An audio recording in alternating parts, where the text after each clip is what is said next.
Took 2 in the nose, then dropped into the atmosphere. Who was first contact? 405th out of Diego Garcia. But don't expect a big welcome. Covenant wiped most of them out before they hit the ground.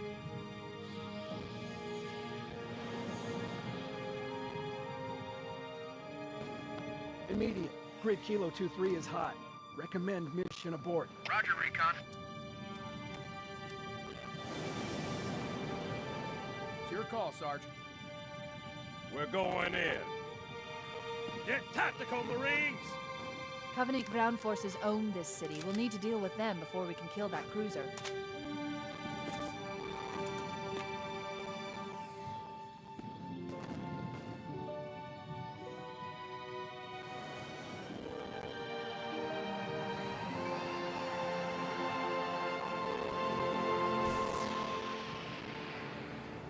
Pile out! Go, go, go! I'll evac the wounded. Keep him posted, Cortana. Of course, Sergeant. Sir, Corporal Perez, A Company, CP's this way. Must be seeing things. Guess the brass do give a shit. Come on, come on, come on! Stay with me, Marine. No tags. Hang 2 units, oh nay. And he needs an airway.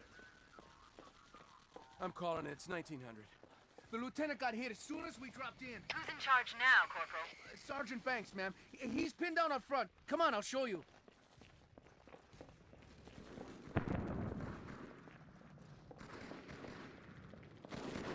No, behind that ST. Yeah. 3 more coming left. I'm running low, man. Oh yeah, Parsons! Yeah? Is it clear? You tell me. Friendly's moving out! Covering fire!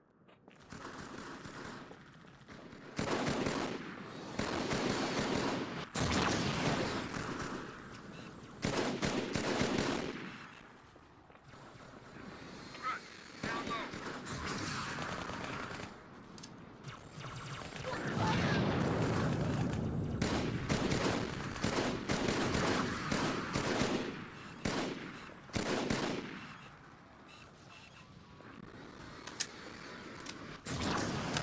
Asked for reinforcements.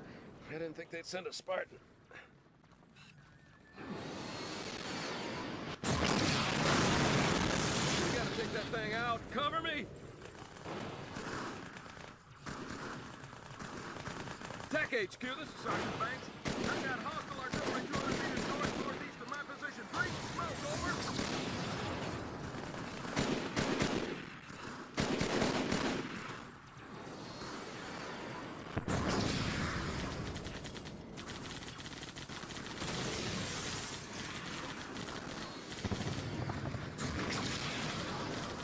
Hostiles, right.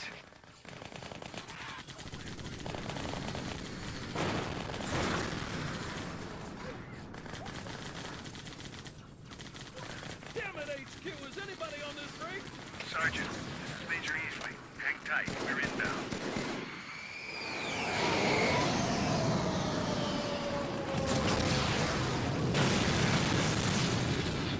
Verify delivery of ordnance on target. Head on, Major. Target neutralized. Take my weapon. You'll need it.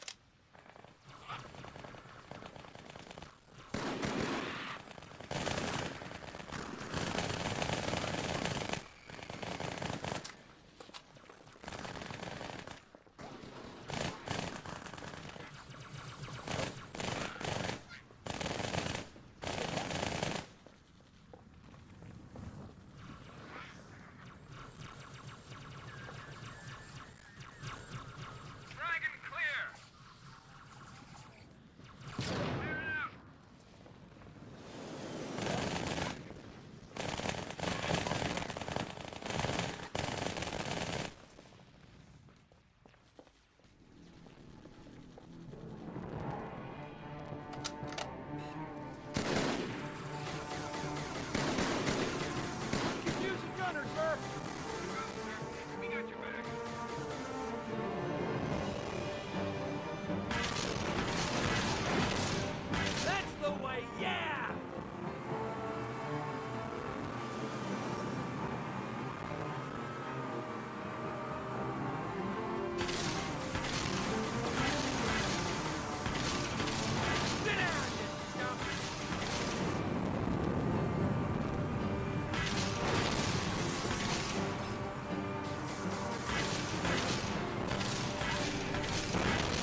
outposts, to your right.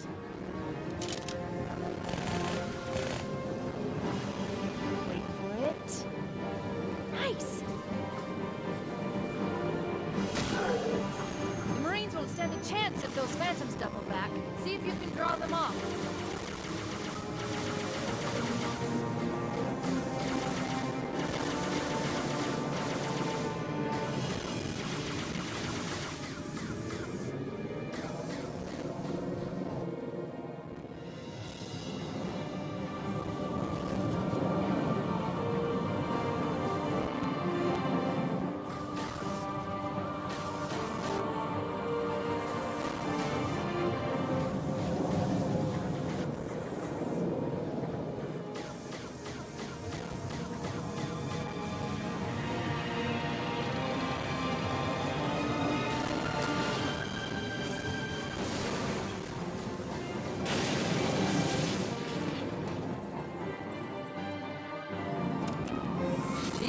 Hang on.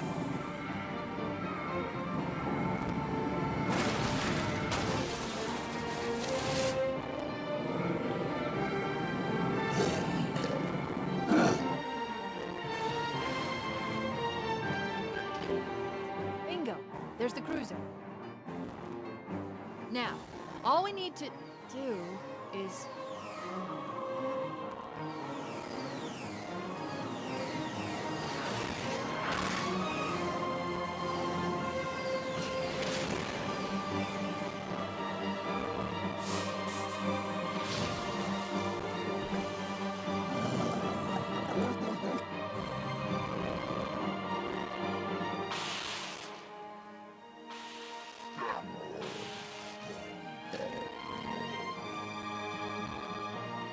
Bet you can't stick it.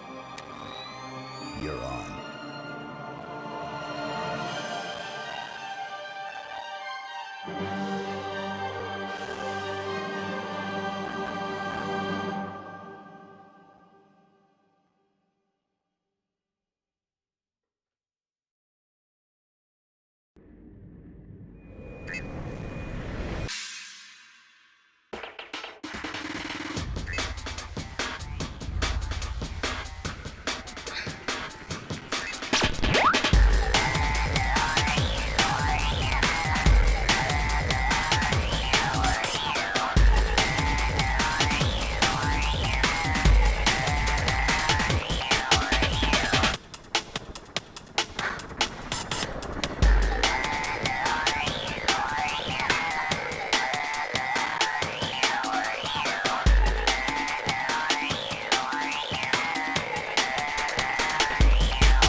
need to deal with them before we can kill that cruiser.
Welcome to the newly commissioned 23rd Special Forces Unit.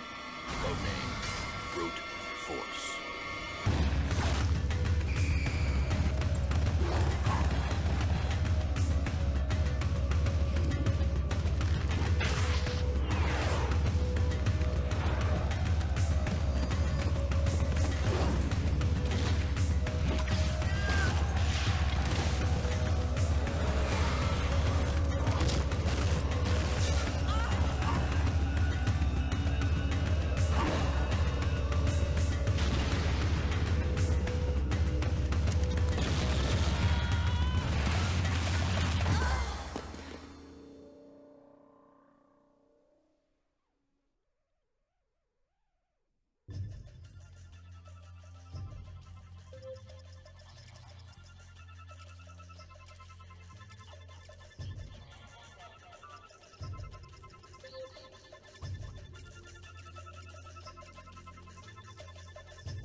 Reporting for duty, Commander Bratton. Sorry we haven't had much time for formalities. We have a situation, and you're the man to resolve it. I'm used to it, sir. A mercenary group called the Red Hand has been unusually active in this system in the last few weeks. Red Hand? Didn't they used to work for us? Not anymore. They get their wages elsewhere these days. We've managed to track them to a small base on the planet Estuary. I want you to go in and clean them out. Terrific. Pack up? You're on your own. I'll send some help if you run into anything you can't handle. Yeah, right. I've heard that before. I've read your biotechs. I know what you've been through, and for that you have my respect. So I'll forgive your dissent. This time. We will be using an experimental transportation device based on con-fed farcasting technology to get you planet-side. Farcasting? Like they use for fleet movements? Yes, Tex. We've started using it for equipment and personnel transportation. It will provide you with almost instant entry and extraction. You needn't worry about getting stranded in a hot spot again. That depends on who's controlling the technology. Will I get any intel during the mission? I'll be monitoring mission progress through your optical implants. They allow me to see everything you do so I can analyze the mission while you are planet-side. Great. Can I turn those implants off, you know, after hours? You leave immediately. And Tex? Yes, sir. Welcome to the newly commissioned 23rd Special Forces Unit. Codenamed Brute Force.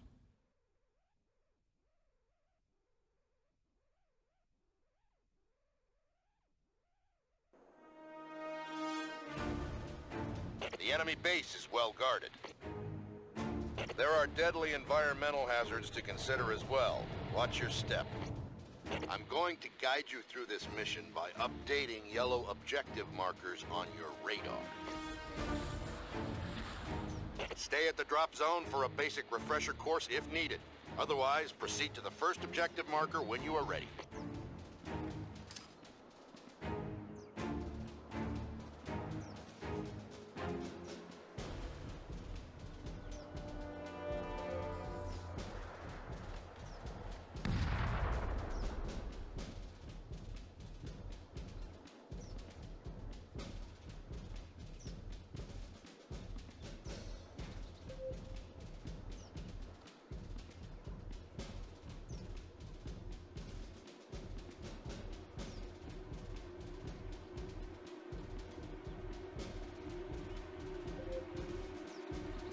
Press the back button to view mission objectives. Press the start button for game options. Looks like you've got company. Get ready. Your radar will track the enemy as red and allies as green. Don't forget that objective markers are yellow.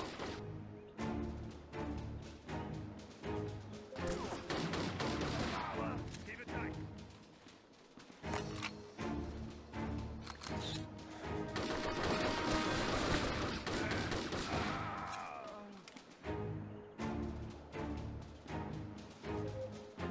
Pick up their grenades and ammo. They'll come in handy.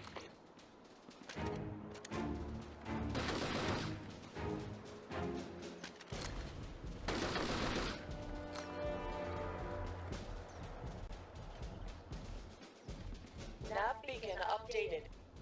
Use those rocks and trees for cover and try to get in close enough to take that guy out with a grenade. Pull the left trigger to throw a grenade.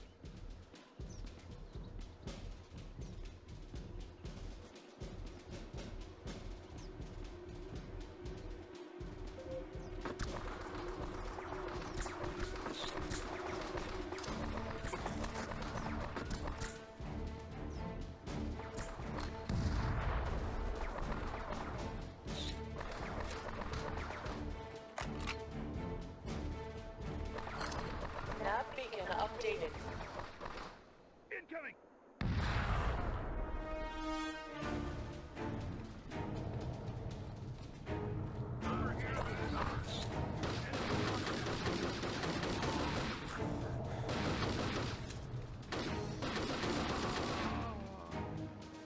Nav beacon updated.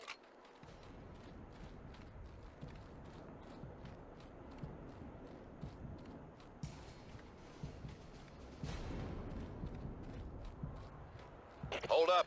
That drop is enough to hurt you. I suggest going another route.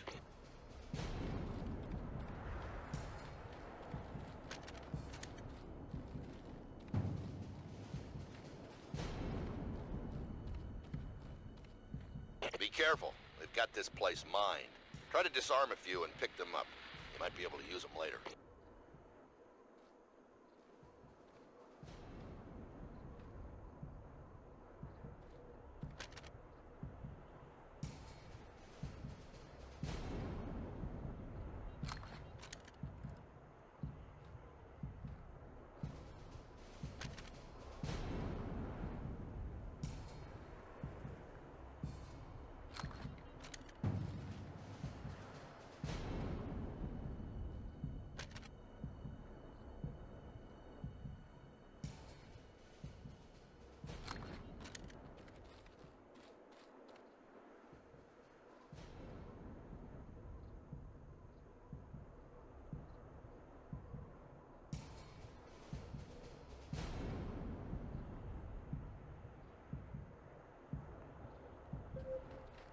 This is the area where your berserk mode may come in handy. Don't hesitate to use it if you get overwhelmed by the enemy. Nav beacon updated.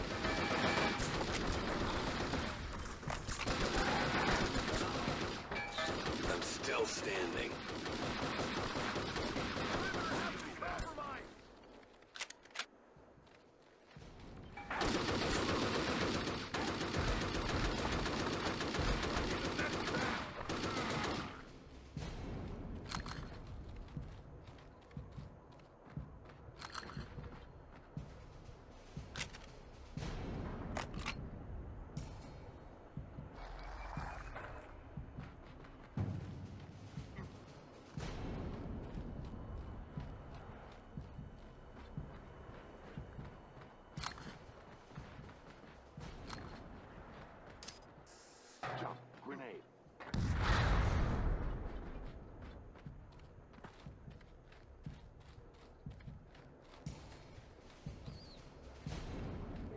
beacon updated. Hold up. That base may be more than you can handle alone. I'm moving a couple of V-Squad to your location. Don't forget that your squad will use ammo and med kits as needed, but they'll always leave the last med kit for you. Great.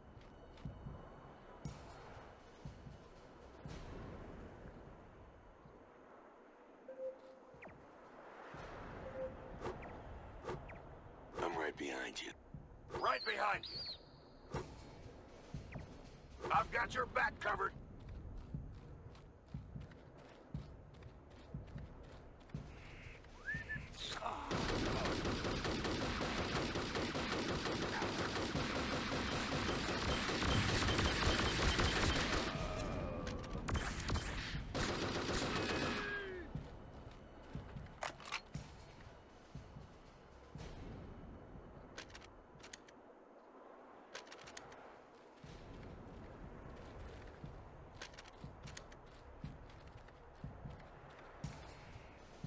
Pick up the sniper rifle by that crate and try to pick off some of the guards from a distance.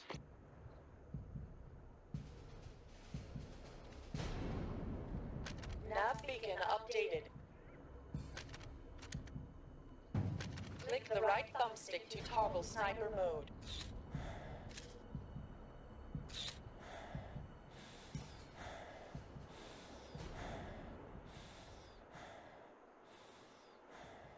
Harry, I need to address.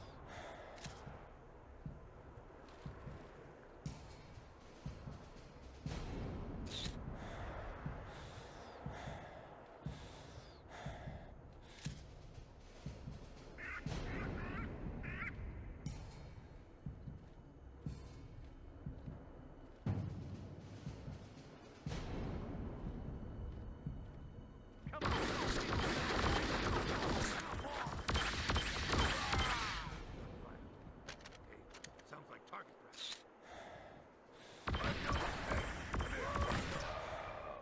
I'm getting some cover. Nav beacon updated.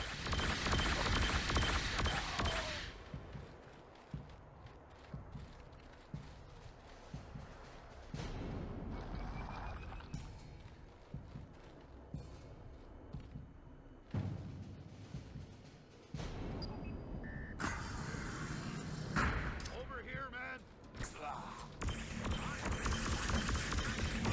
Try and pinpoint where the fire is coming from.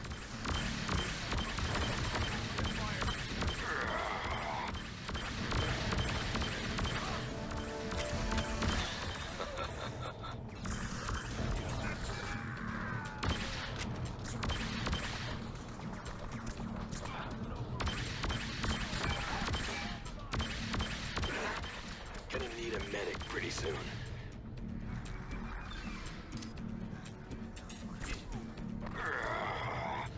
No! Need another clip. I'm taking damage.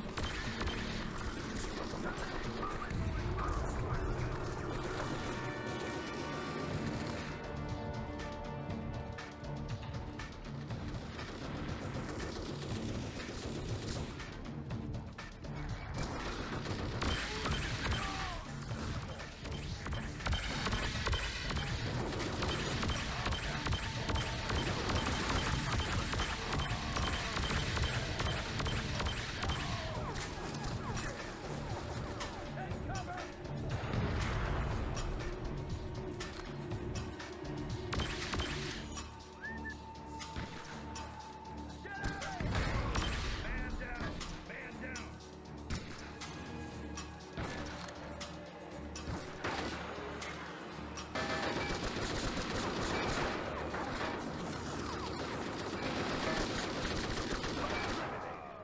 Nice work. We're all done here. Head to the extraction point I've marked on your radar and I'll bring you home. Nav beacon updated.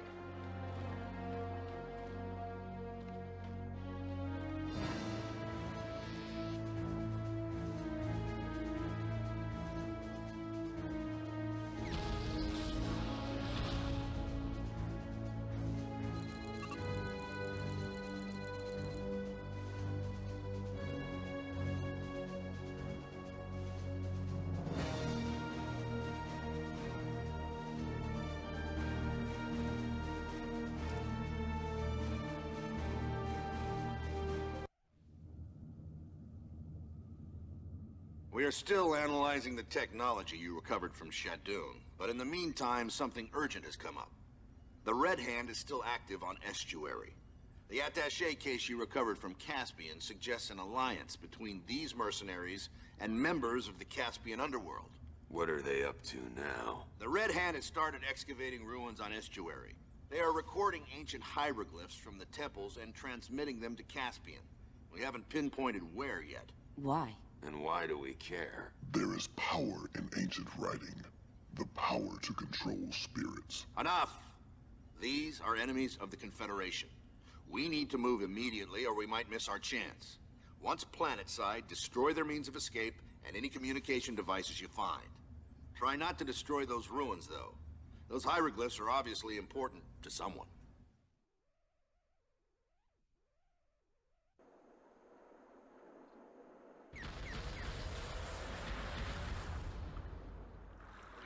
Let's show these guys the meaning of terror. I sense something over here.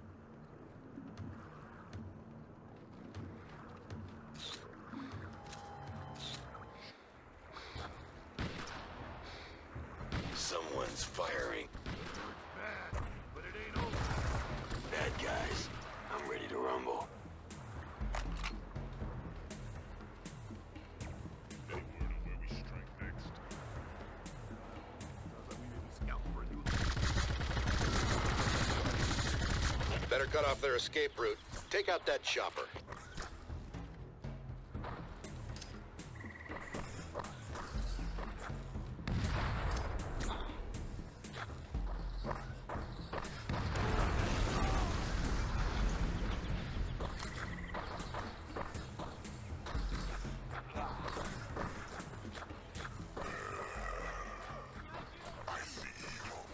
Time for you to die.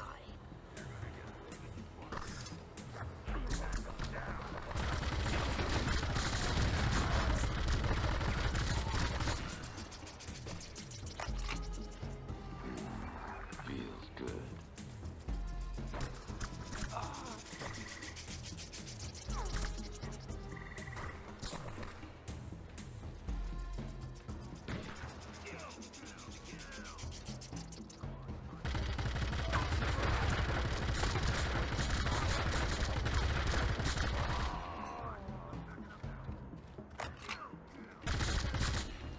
I still have plenty of fight left in me.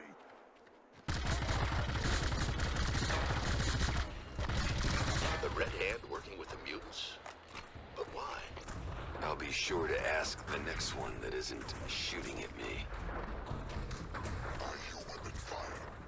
Where am I being shot from? I'm right behind you.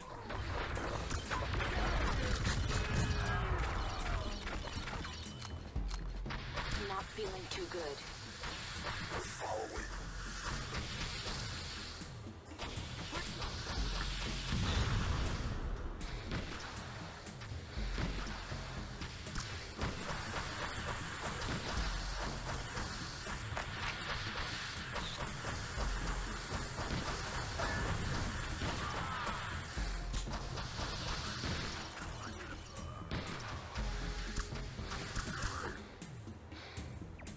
Following at a distance.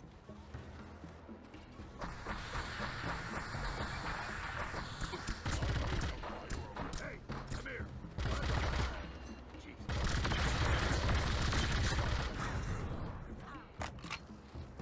I guess he felt that.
Take cover.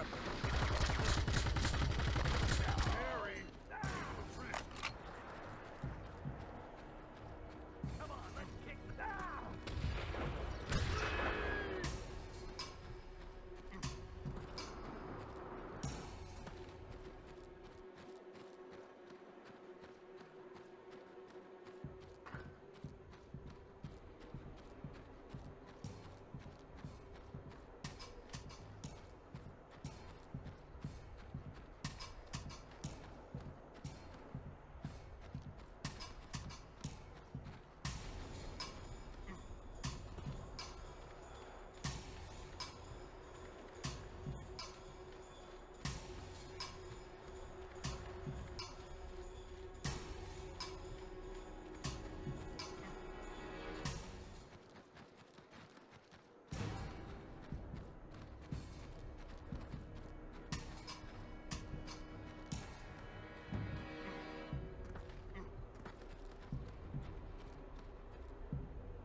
Hawk, run a bypass on that. Just a little more time.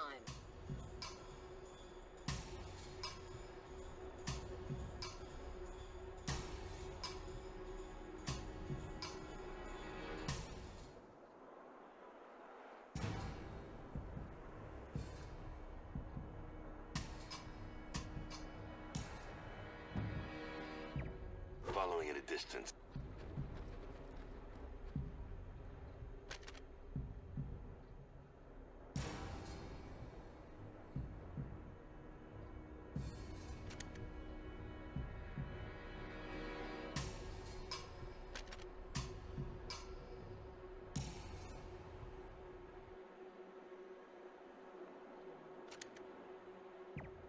I've got you covered.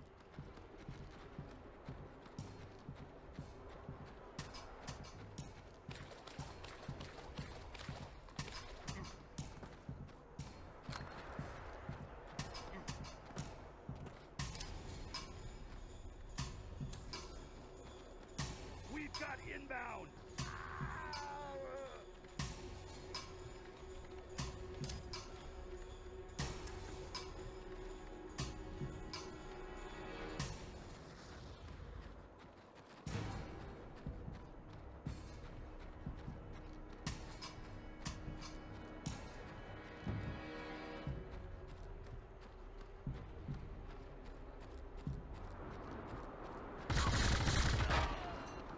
Looks like that's the last of them. Finish off their base, and we're done.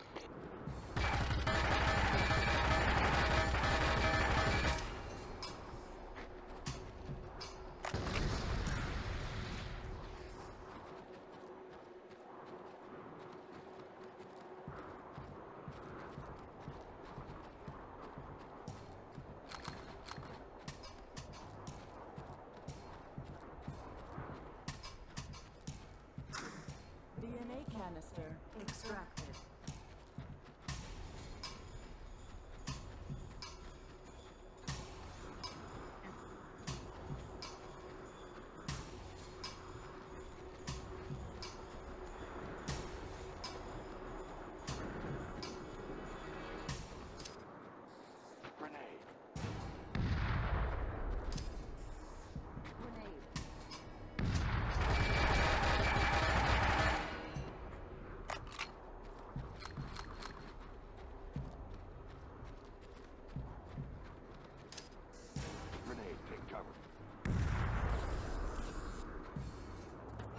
Nav beacon updated.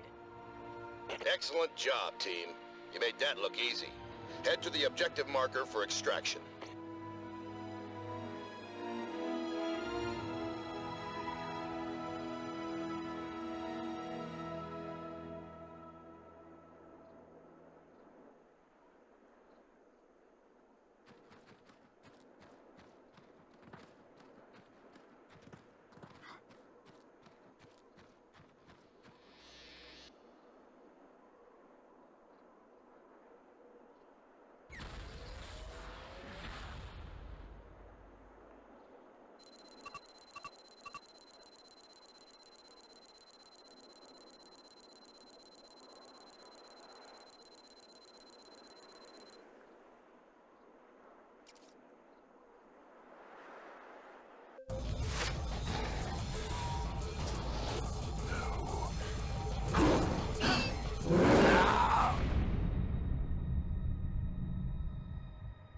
Watch your backs, people.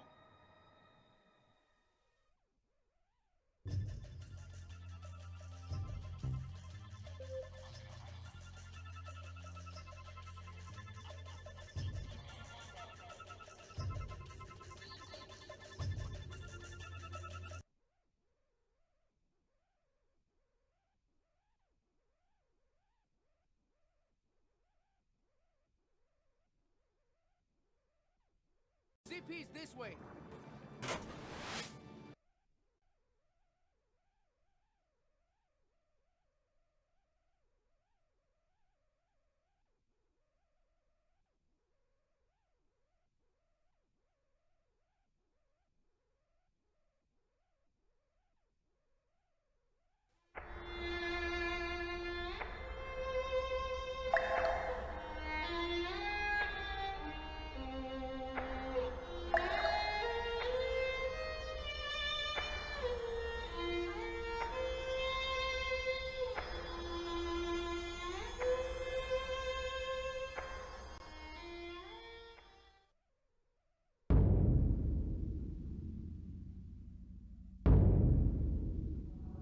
For 1,000 years, the Imperial Court had ruled, but the seal was broken, and its days of glory drew to a rapid close. To the northeast of the capital lies the Valley of Prayers, abandoned since the sundering of the seal. Raiko is sent to purify the land of evil spirits.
Northeast of the capital lies a deserted town.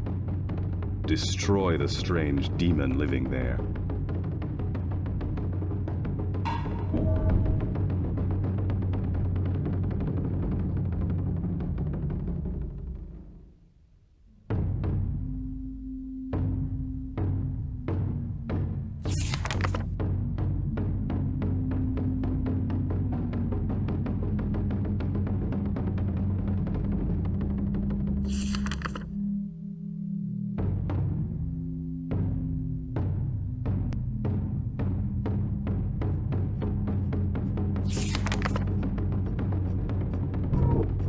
Northeast of the capital lies a deserted town.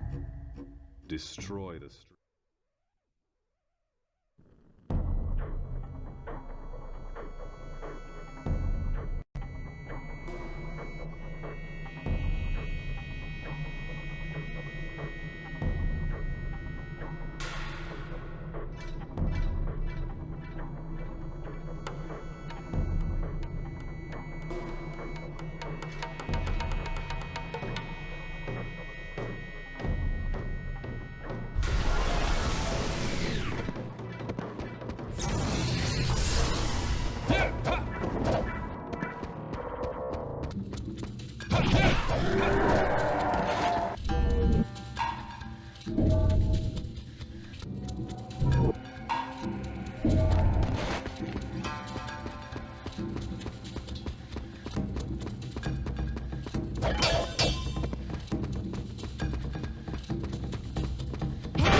I sense 2 more goblets somewhere close by.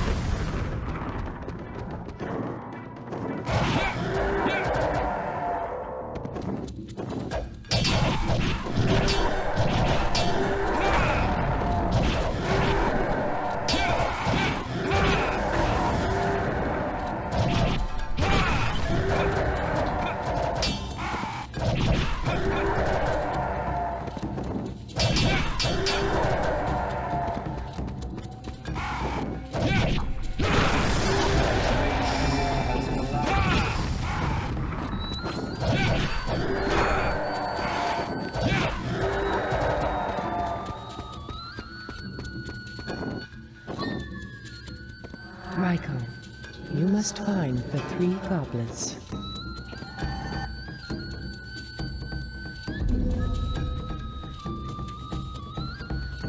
There is 1 goblet left.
Purify this creature.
Namco.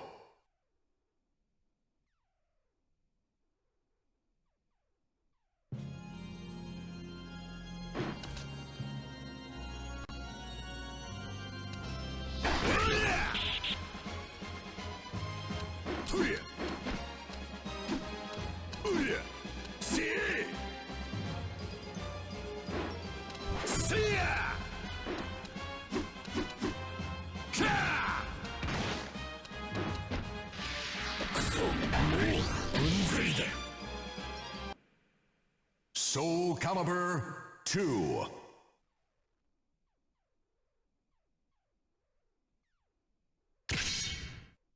Soul Calibur.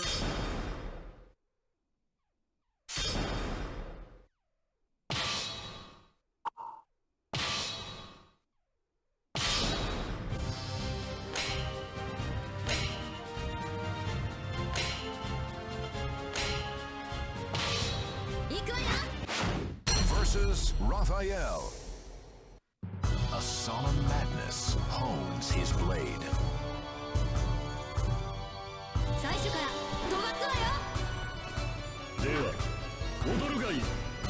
Battle 1, fight!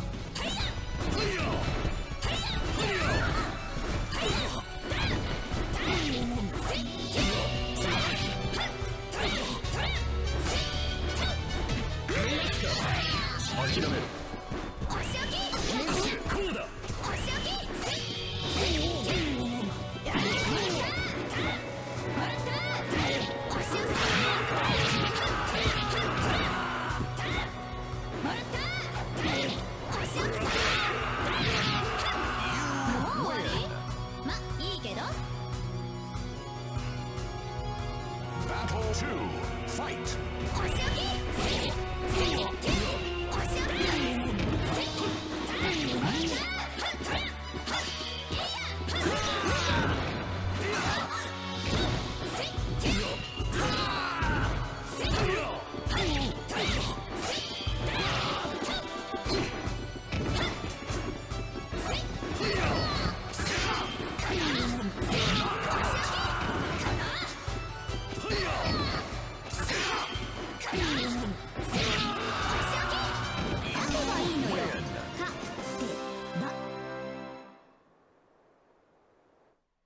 Versus Astaroth. The warrior of Doom brandishes his axe and gives his war cry.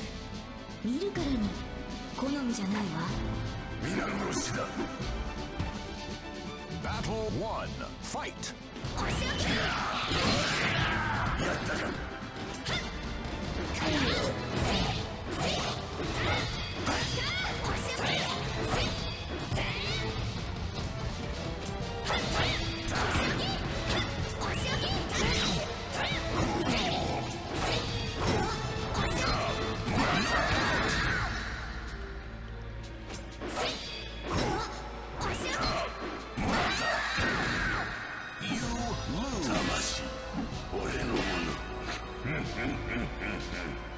Battle 2, fight!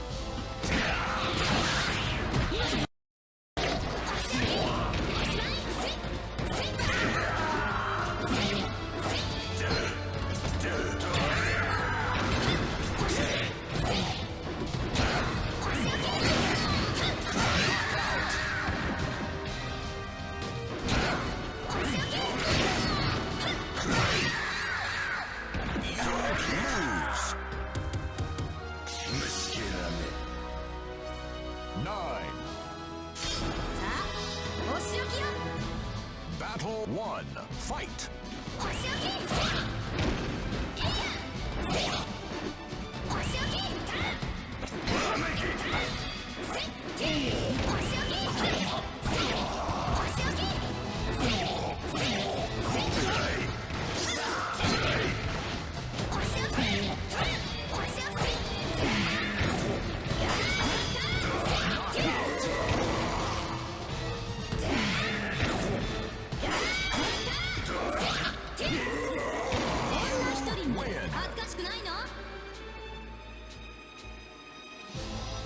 Battle 2, fight!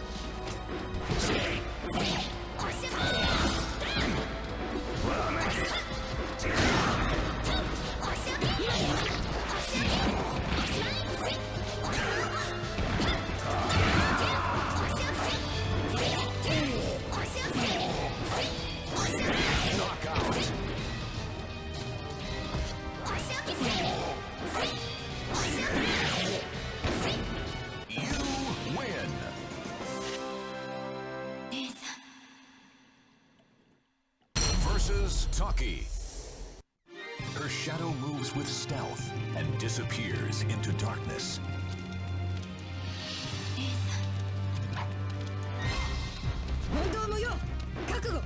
Battle 1. Fight!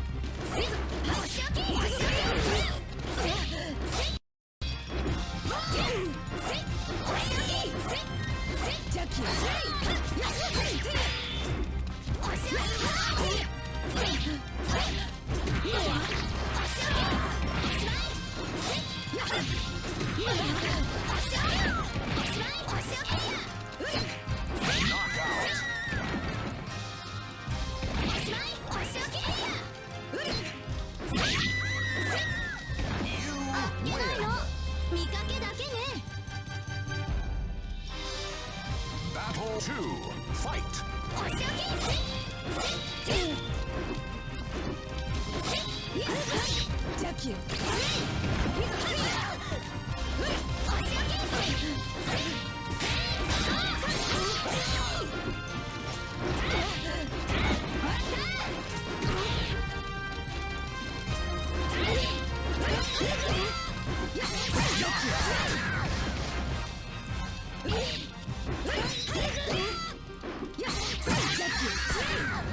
You lose.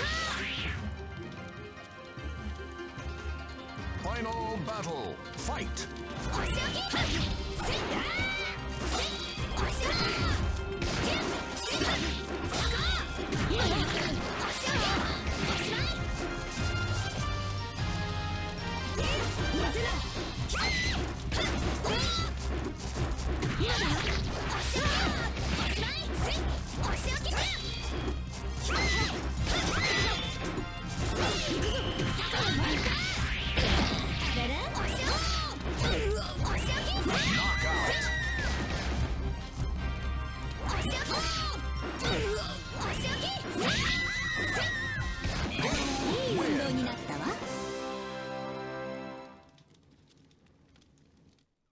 Versus Voldo. He lives only to fulfill his master's last wish.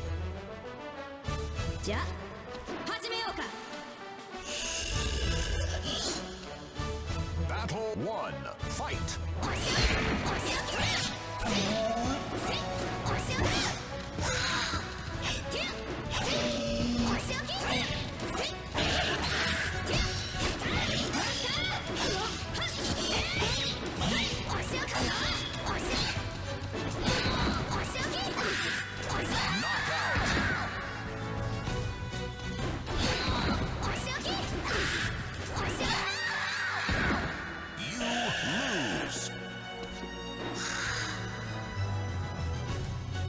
Battle 2. Fight!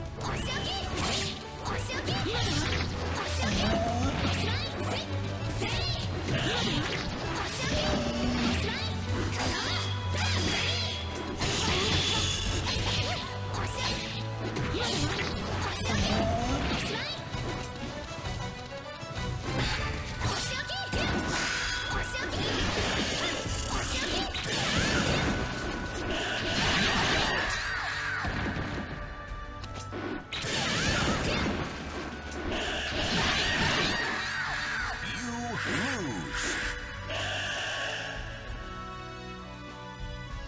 9, 8, 7, 6, 5, 4, 3, 2, 1, 0.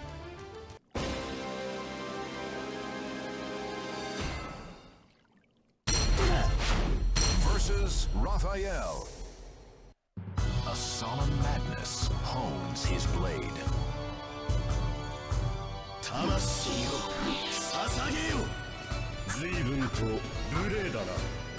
Battle 1. Fight!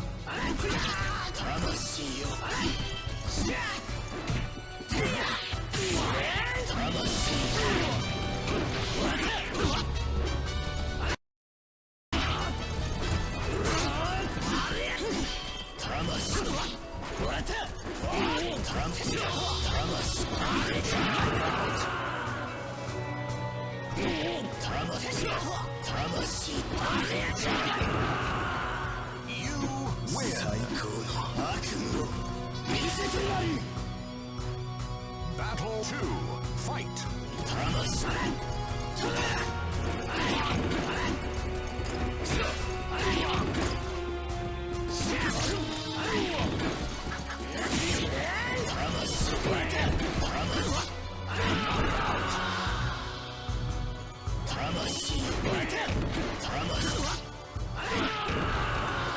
You win!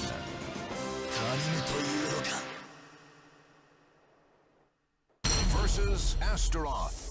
The warrior of Doom brandishes his axe and gives his war cry.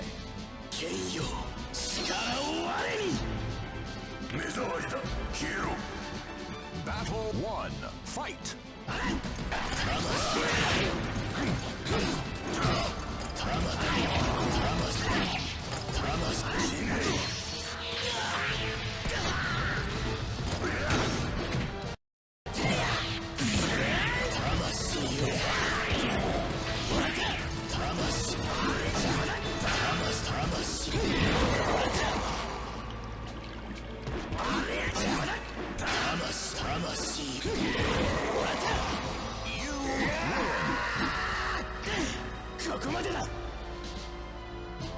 Battle 2, fight!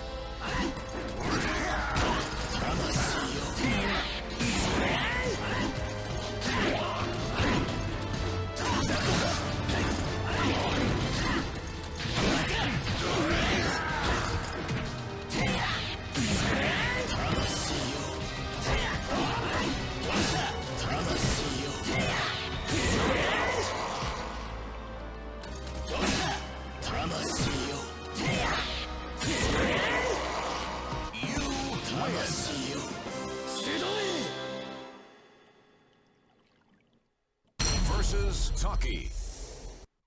Her shadow moves with stealth and disappears into darkness.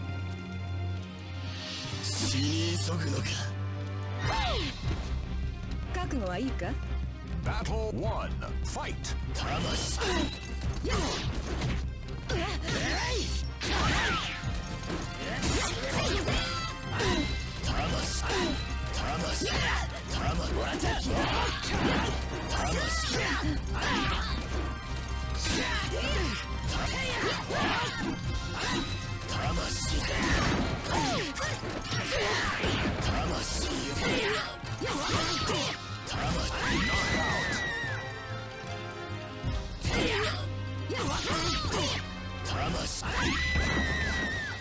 You win! Battle 2, fight!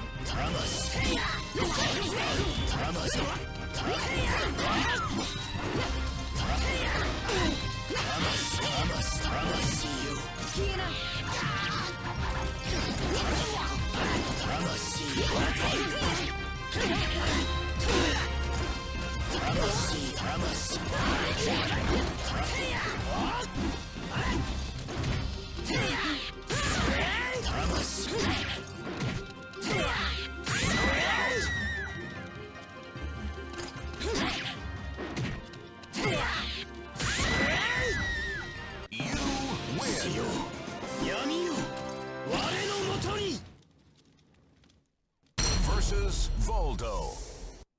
He lives only to fulfill his master's last wish.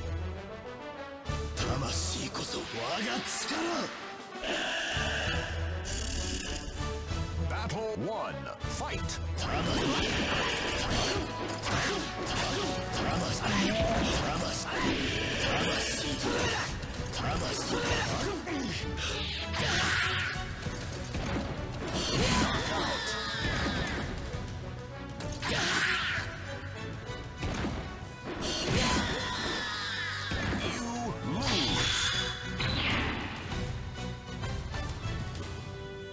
Battle 2, fight!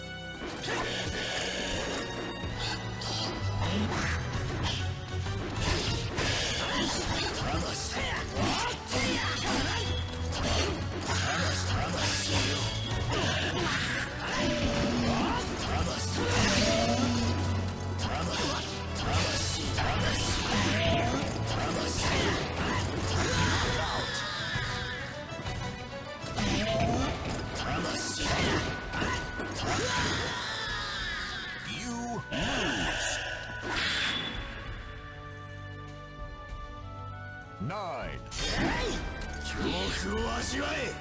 Battle 1. Fight!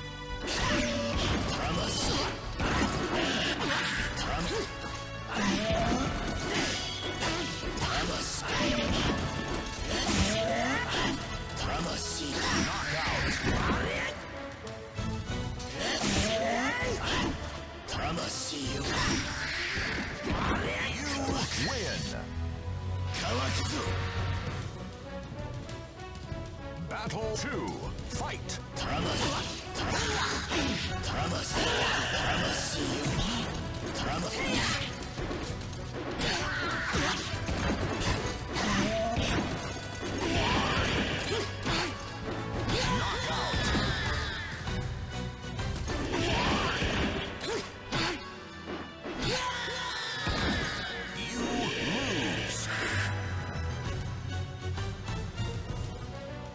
Final battle. Fight!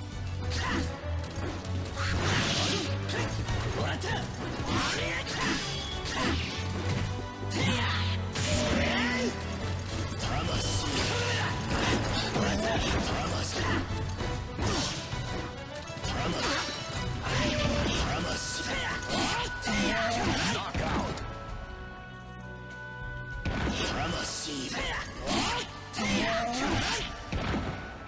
You win!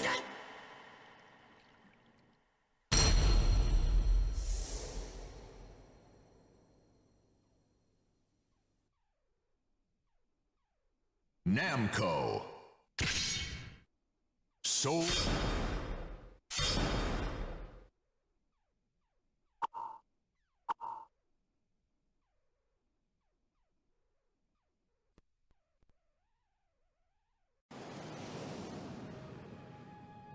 It took 2 in the nose, then dropped into the atmosphere. Tools for contact.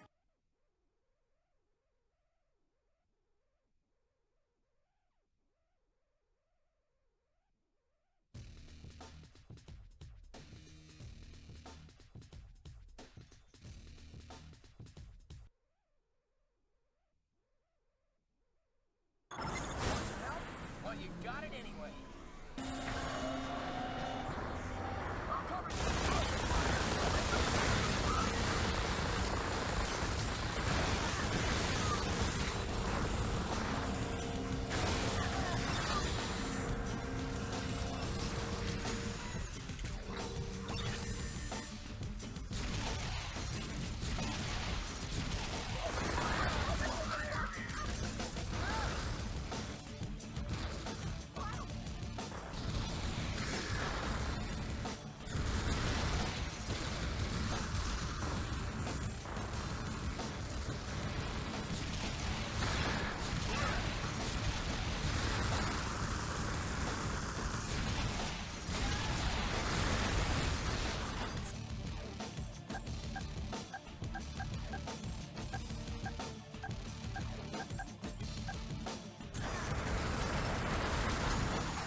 To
the finish, mon ami!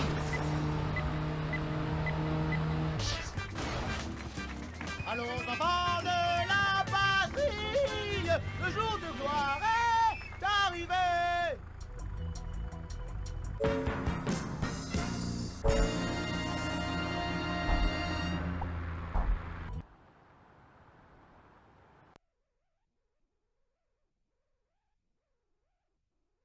I smell victory!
Last checkpoint!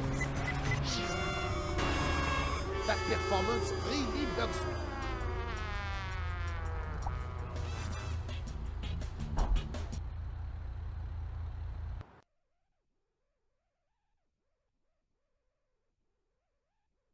No time to stop for croissant!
finish!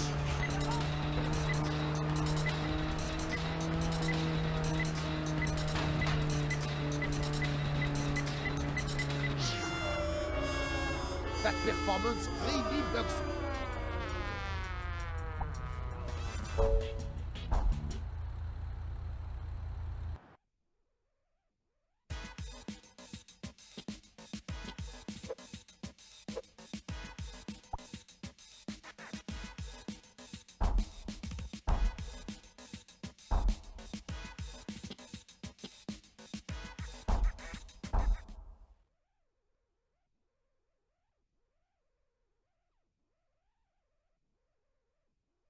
Race like the wind!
Ponce!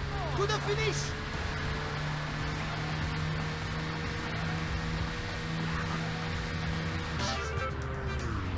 That race was no match for you!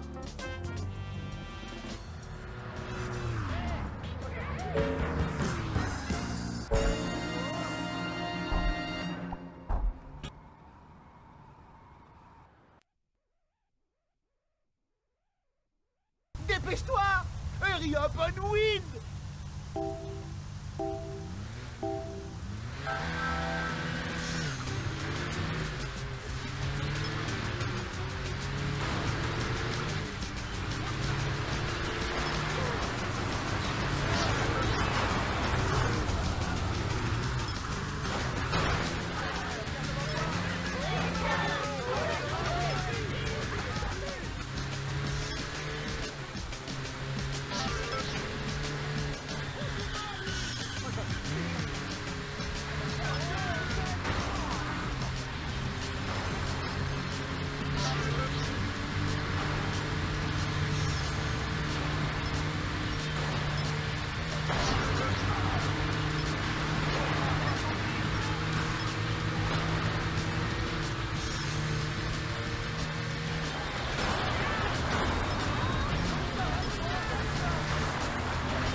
a hospital?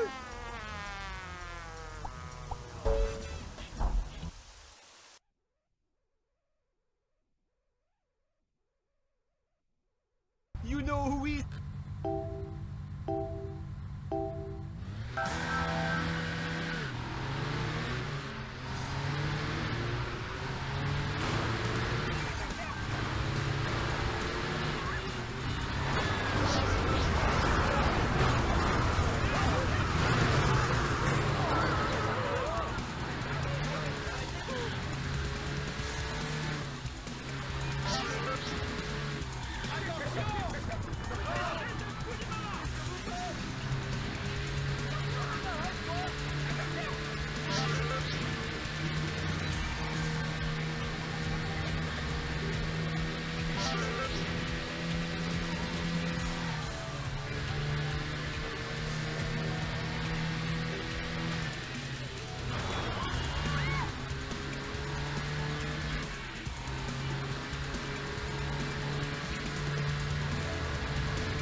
Last checkpoint!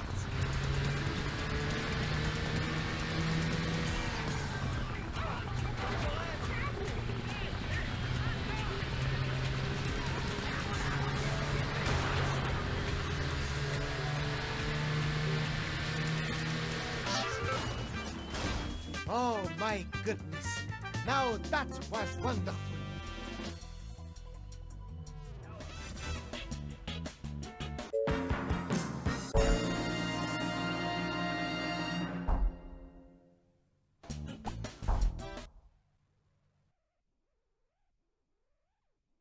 If it's okay with you, I am going to hide on the top of the Eiffel Tower.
to go!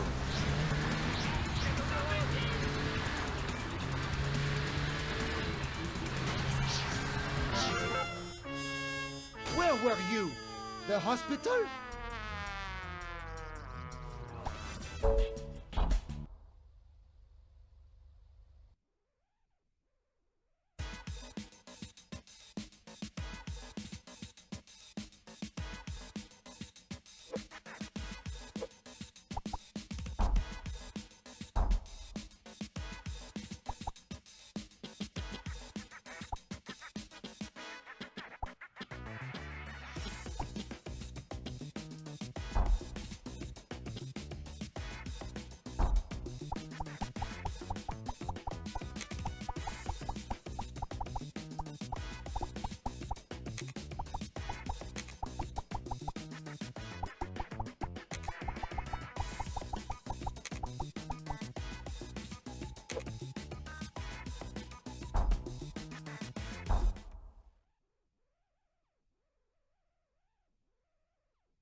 Remember, mon ami, the red lights are optional.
Oh.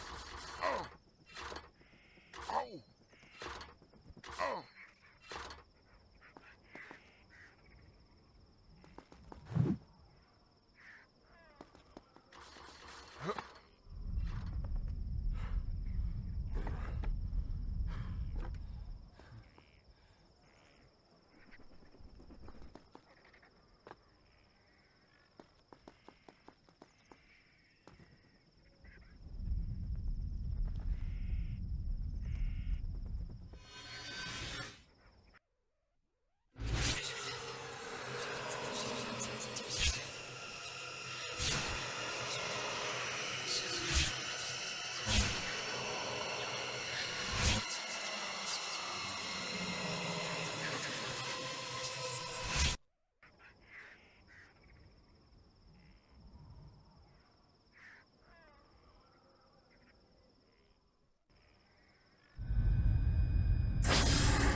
call, Sarge. We're go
Monsters contain magic beads. Gather them to see their true power.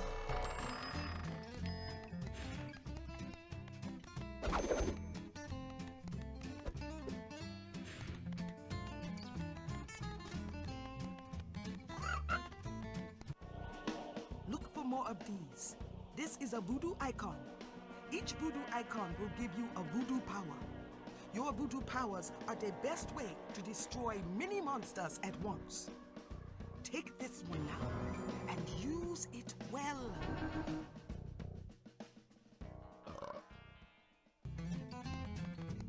I feel powerful. Evildoers beware.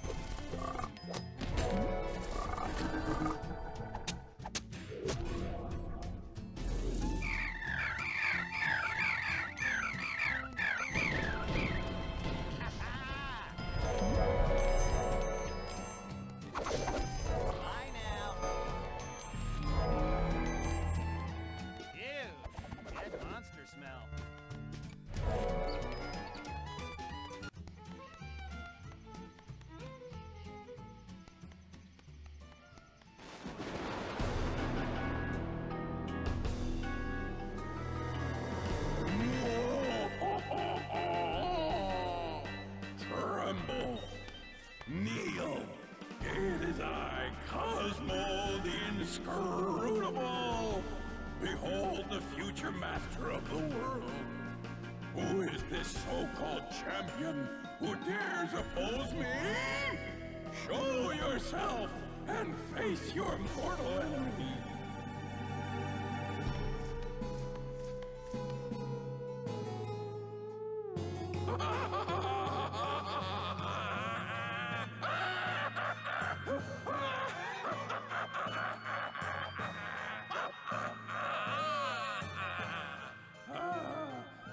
Madame Charmaine must be a fool to think a mere pile of cloth and thread can defeat the likes of me. Hey, boss, where's the pickles? What are you doing in my evil vision? I'm just making a sandwich. For crying out loud! Be gone, minion! Where was I? Oh yeah. Fool! How can you hope to save Madame Charmaine when you face awesome power like... Hey! Why are you looking at me like that? What are you doing?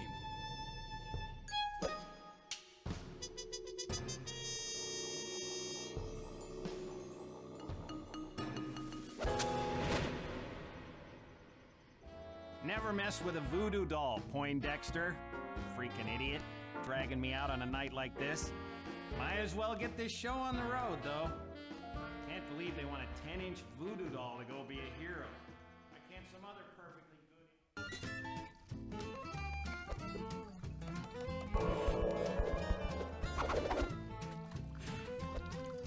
The dust bags have good mojo. Every 100 expands your health meter.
Tastes like grandma.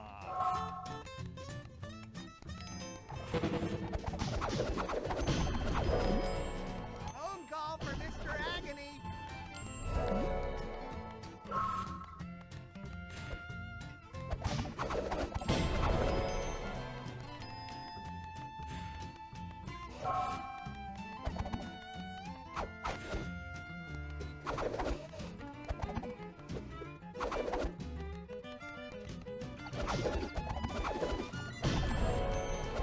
Some action pads require a special item to work properly.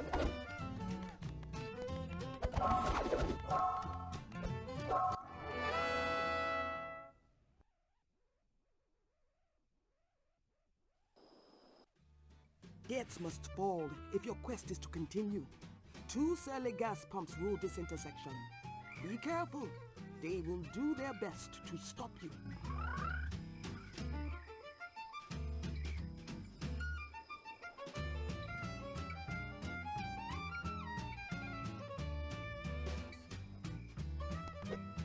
These are skull pages from one of my spell books. Pick them up for me. Get all the pages in an area, and you will benefit greatly. Is it hot in here, or is it just me?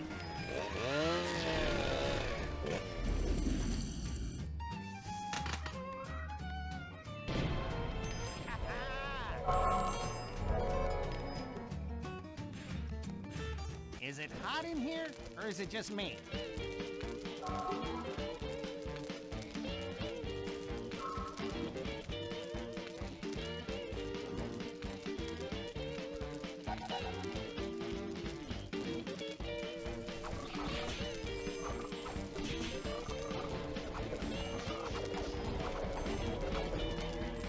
You'd think a guy made out of cloth could stay lit.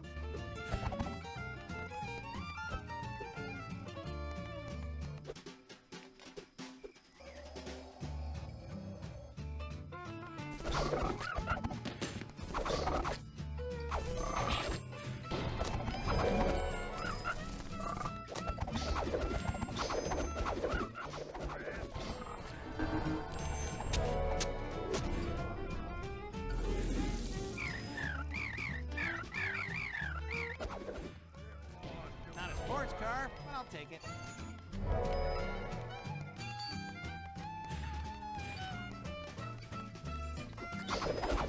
I love that sound.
Ow! What?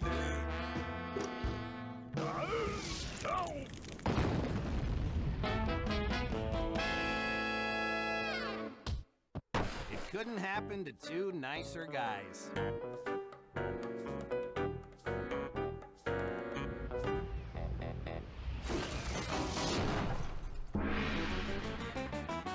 I'm gonna kick your butt, Whip. I'm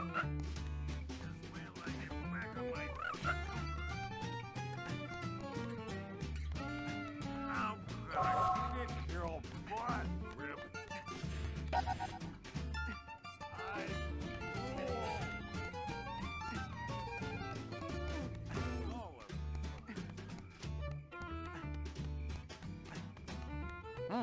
Out of gas.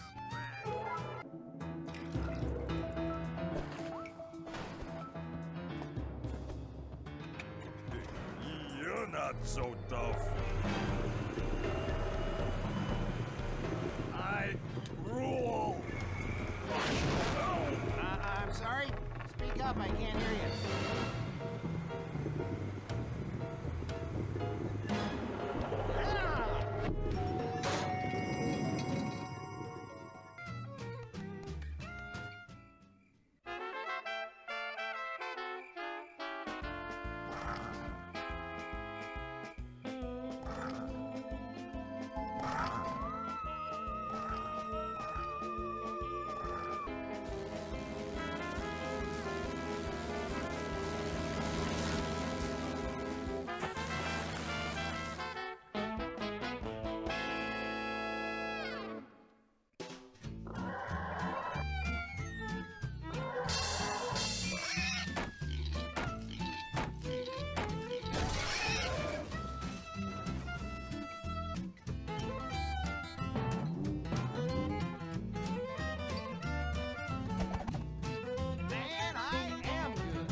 wipe most of them out before they hit the ground.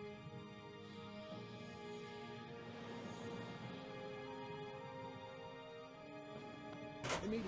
Grid Kilo.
As you know, gentlemen, we are here to help safeguard the first democratic elections Cuba's seen since before Batista took control.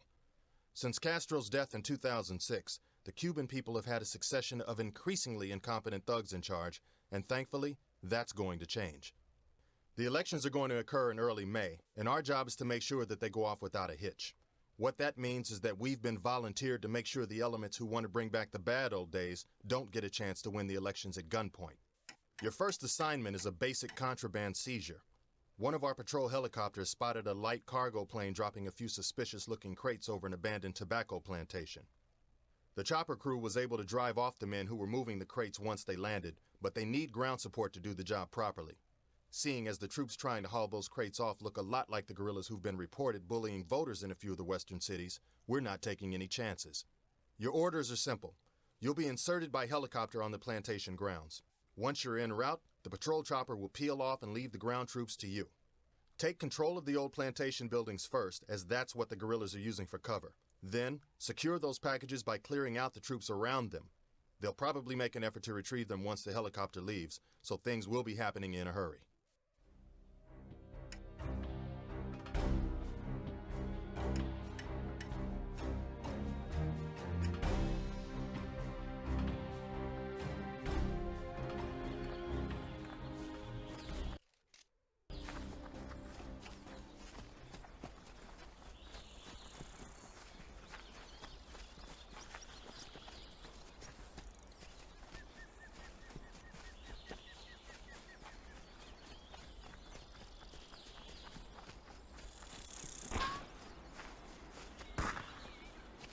Goodbye.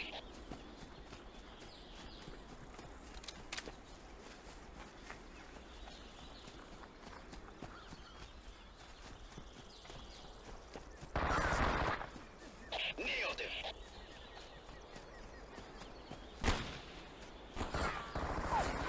Enemy neutralized.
It took 2 in the nose, then dropped into the atmosphere.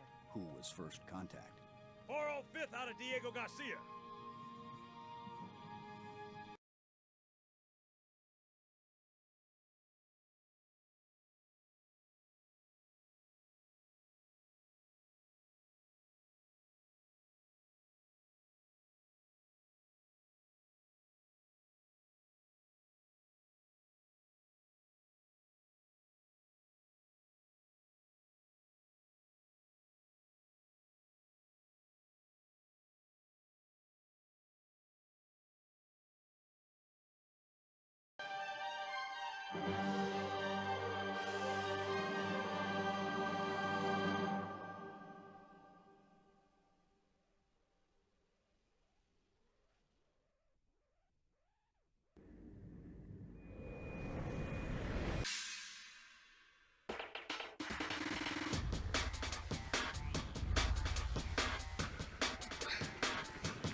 This is a story about pioneers. There's going to be no way that there's not an id chapter when they get around to writing the history of interactive entertainment. Every title that they release becomes a reference standard for the industry.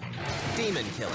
You're a space marine fighting your way to and through hell and back. Incredible graphics. The new engine for Doom 3, it's really revolutionary in the fact that it gives us the power to really create just about anything that we can imagine. They're just sitting there sometimes with their mouth open, just going, this is incredible. And a legendary gaming franchise. If you're going to list now the top 5 franchises in video gaming history, Doom's going to be on the list. Every gamer on the planet right now wants to get their hands on Doom 3. This is the history of Doom.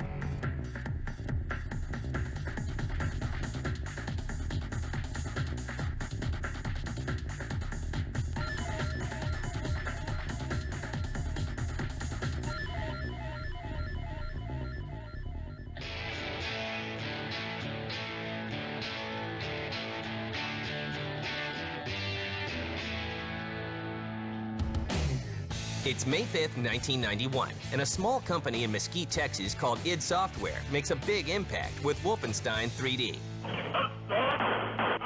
It was not the first 3D game. It was not even id's first 3D game. But it was the first 3D game to really hit a national and even international audience. And it was done in a way that had impact. People weren't ready for it. Games that to this point really hadn't looked anything like Wolfenstein did, and compared to today's standards, that's not that great. But at the time, this was just a revolution. Wolfenstein 3D was the first real good example of id growing into a role as the originator of a genre and feeling confident about their humor level and their talent level, and really, unloading a lot of those skills on the genre they'd invented. But Wolfenstein is just a warm-up. On December 10th, 1993, id Software releases an even bigger blockbuster, Doom. The original Doom was really good because it was kind of the first game that kind of gave everyone a glimpse to the future of what games, would be like. Deathmatch was an id terminology. The word probably existed beforehand, but was popularized by Doom. When people talk about frags and all the other terminologies, they're hearkening back to things that were set in place by Doom. We enjoyed the jump to the more kind of horror action with Doom, and of course it was also driven by what we were watching at the time. Doom was always about aliens and Evil Dead. There is no real way, to my knowledge, to estimate how many people have downloaded and played Doom Shareware. I think you could make a very, very good argument that Doom was probably the most played computer game of all time, just because of all the people who downloaded it for free. Doom will rack up more than 10 million downloads in its lifetime. id follows up with Doom 2 1 year later, but then takes a break from the franchise to release Quake in 1996. Quake in its day was an absolutely phenomenal engine to debut with. It was just raw technology that you would look at and say, we haven't seen anything like this on the PC before.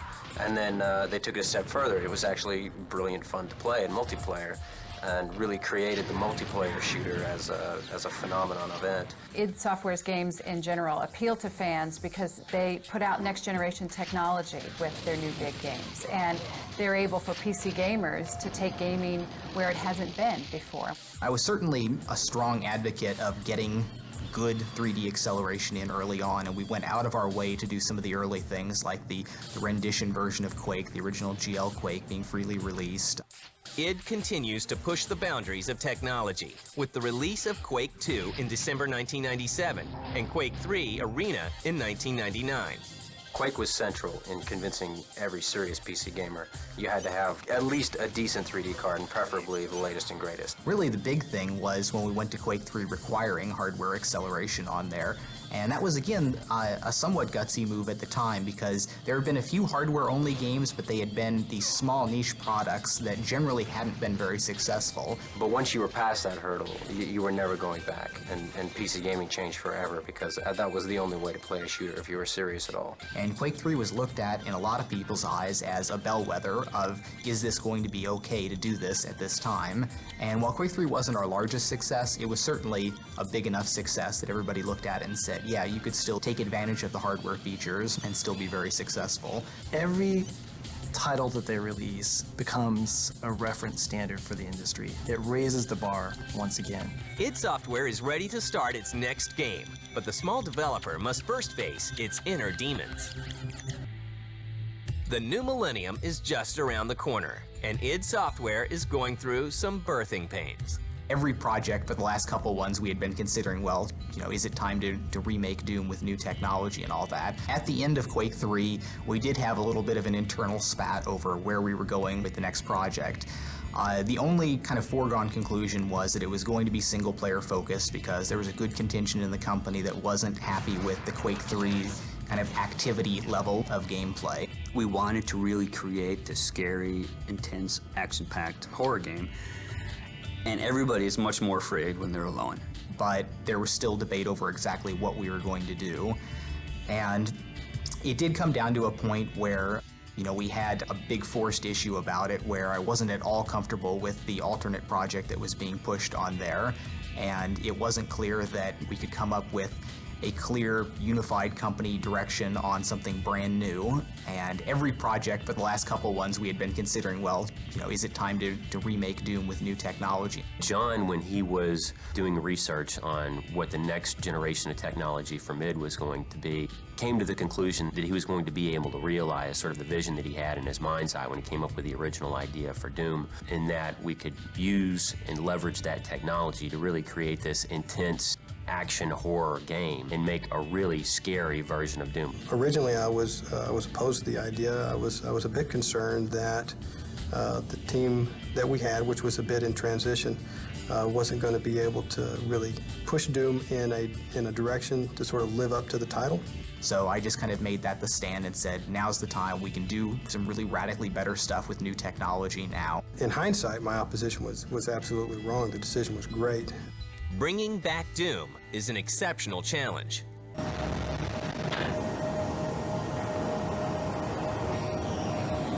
got you, Darkstar. You are set for lockdown. Welcome back. If there was a Hall of Fame in computer gaming, I can say with all the humility in the world that there's absolutely a place at the top, or certainly near it, for Doom and Doom 2. And, you know, there's almost a reluctance to go back and mess with the formula, you know, almost like, you know, a Hall of Fame running back coming out of retirement. Is he going to just sort of destroy his legacy? Doing Doom 3 was a very tall order because Doom was such a mega successful game that we really had to evaluate what we wanted to do. What do our fans really want us to bring back from the original? And then what can we add to the new Doom 3 to make it, you know, so much better? You have a game that people become it becomes a part of their life, and they spend so many hours playing with it, they almost develop some sense of a relationship with the game itself, that they have some ownership of it. And so they feel like that they almost have, you know, some say in how the game ought to be taken going forward, because, hey, look, I played this game for, you know, 1,000 hours of my life. People get obsessive with everything that comes out of id. People are obsessive about id. id's games are great. One of the reasons people respect id is that id never turns its back on quality. Everything that comes out is going to be good. People get so emotionally attached, and then they get afraid of, well, if it's not the exact game, or if it's not as good or better, if it's not their interpretation of what the next game ought to be like, and they get afraid that we're going to do something different with it. They don't want to see the next game come out because they just want to sort of freeze time and have Doom be the way it was when, you know, they had all these great experiences in their life, and don't want to have anything to sort of spoil that memory.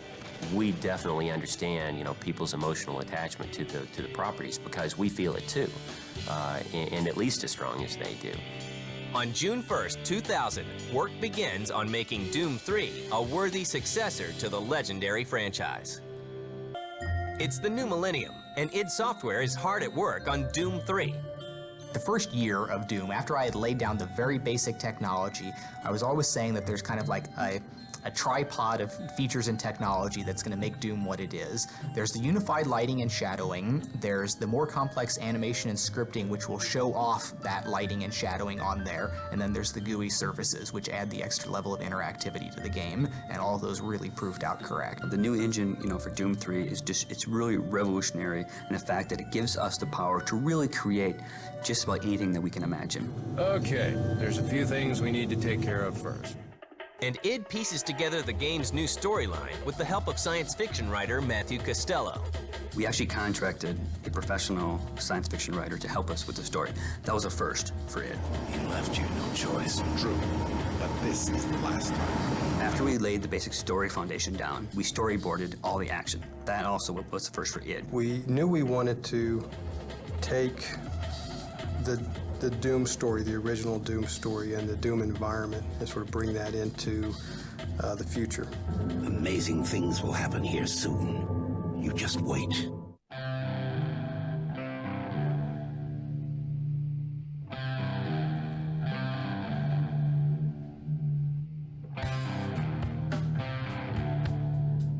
The story in Doom takes place as if the first two never happened. So it's very important that fans realize that this is not Doom 3, after Doom 2 Hell on Earth. This is Doom 3, whereas Doom and Doom 2 never happened. And so we knew we had those elements to work with, like the UAC, a research facility, Martian landscape. The player is back on Mars, and the UAC is conducting some super secret teleportation technology. UAC scientists have made discoveries that will forever change human existence. Then something went terribly wrong. Through some miscalculations and some arrogance, the UAC opens a portal to hell.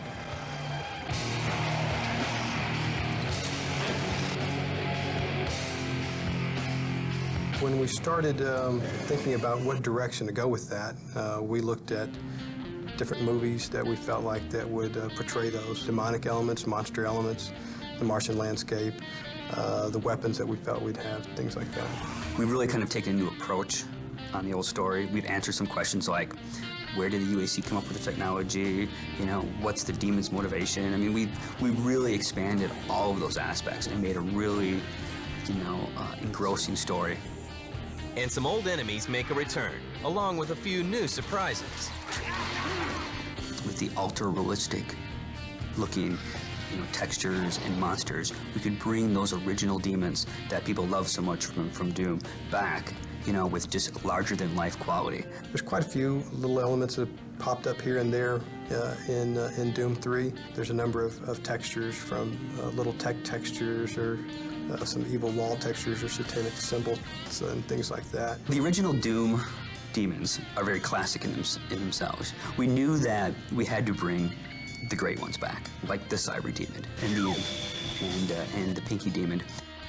We decided which ones we wanted to bring back, and then Kenneth Scott took those and started to draw the newer, updated versions in concept art. The Imp character people remember from the original Doom, the Cacodemon, which is that big, it's like a big strawberry in the original Doom. He's quite a bit more scary in Doom 3. But besides bringing back some of the original classics, we actually came up with some new ones and some brand new, fresh demons that no one's ever seen before. But gamers won't be facing these demons empty-handed. All of the weapons from the original Doom are in Doom 3, and we've added a few new ones. It's a good feeling to bring up that Doom shotgun, bust open a door, and go into a room with demons. So I think fans of the original will definitely appreciate that. In 2001, Doom is revealed to the public for the first time at Macworld in Tokyo. But the game makes an even bigger splash when id Software takes it to E3 in 2002.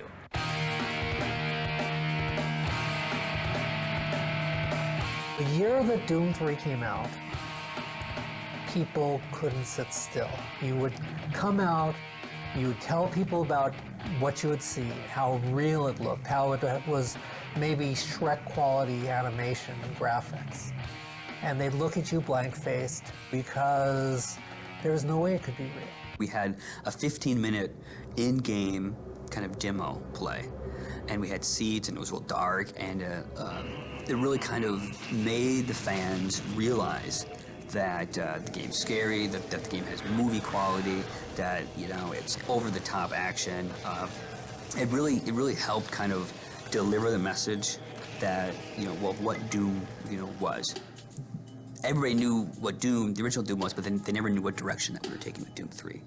And this gave us the opportunity to show that direction. When it went out there and it just had this amazing reception on there, they're just sitting there sometimes with their mouth open, just going, this is incredible. People didn't believe it was real. The E3 judges, they had to come up to us and say, okay, would you like to go try it? Or would you like to see us play it so we can prove to you that this is not a fake, this is a real thing? We received great feedback. We won 5 awards that year at E3. It was a fantastic E3 for us. But just as id Software returns from a triumphant E3 showing, the unthinkable happens. Not long after E3 2002 wraps up with a phenomenal showing for Doom, a leaked version of id's new project appears on the internet. We would get mail from people saying, I played the demo and it had all these problems and whatever. It's not a demo, it was a stolen, leaked executable. The notorious sort of Doom 3 alpha wasn't really even an alpha at all. It was actually a build of the game that had been built up for E3 that I'm not exactly sure how it got out. People got a hold of that, and of course, it began to distribute over the internet. We'd obviously prefer that something like that never happen, but it doesn't really hurt us that much. It's a distraction when we have to worry about running damage control and spinning some of the issues in there. Today, we can look back on it, and as bad as it seemed at the time is that we've certainly been able to overcome. But I don't think that there's going to be anybody that got a hold of that for some reason that won't buy the game because they saw that. It's obviously too far away, too much has changed since then. id forges ahead, making advances in a new area. They took my baby.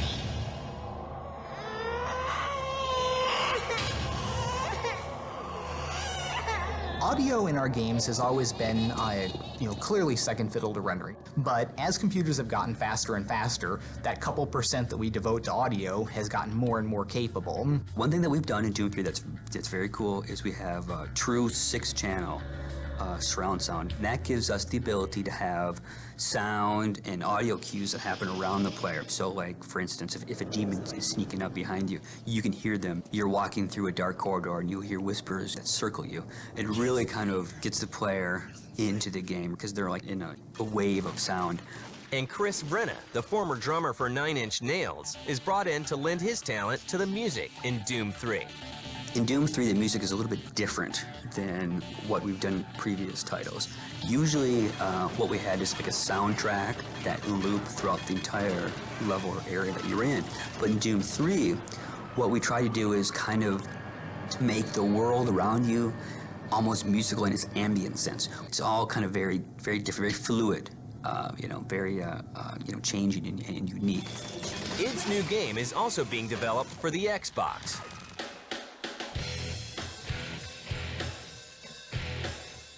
The original core rendering decisions for Doom were influenced very specifically by the capabilities of the Xbox. We knew at the time what the Xbox was going to be like coming out, and the rendering of what we do with geometry and surfaces and textures and all that was crafted around something that was going to be efficient on the Xbox. One of the great things about the Xbox is the technology in the Xbox is very similar to the technology that John looked at when he architected the engine. So all the features that you see in the PC version will be in the Xbox version. Dynamic lights, the physics, the bump mapping. Now, of course, there will be things that are different, but I believe that people that don't have a PC that have an Xbox will still be able to enjoy what the PC people will be raving about. Doom 3 is shown again at E3 in 2003 and 2004. Each time it appears, attendees are awed. Work on the game begins to wrap up. I'm sure it's going to be a huge release when everything gets out here, but everyone should be really looking forward to getting the game out on the shelves because the response should be just really phenomenal. Every gamer on the planet right now wants to get their hands on Doom 3. What I've been most proud of in Doom is the way that the technologies all kind of come together and really provided a seamless experience, whether you're playing the game, searching, fighting the monsters, or interacting with the GUIs. It's all come together to be a very nice kind of seamless package for the player. The thing that makes me the happiest is when people come to id, they play the game, and they say, you know what, that was great. It was better than I thought it was going to be. And before Doom 3 is even out the door, the team at id is already looking to the future. We have decided we're not going to go back and do a Doom 4 or another Quake game, which is, Quake 4 is already in development at Raven, and Return to Castle Wolfenstein, basically the sequel to that, is a project that's already in the works at another studio as well. So our job will be making something new, and we've decided we're going to do a new IP, a new brand for id. After any project, I've usually got a pretty big list of technologies to explore. There's other just wild research ideas that I'm going to be pursuing on there. The next project is actually already in the works. We have some rough ideas. We started on some very simple concept art. We are a small team. We make games to stay in business, and that's what we need to do. So we will start on the next title relatively quickly. I think 20 years from now, we're going to look back at id as being a fundamental source for all that is great about interactive entertainment, and that there's going to be no way that there's not an id chapter when they get around to writing the history of interactive entertainment.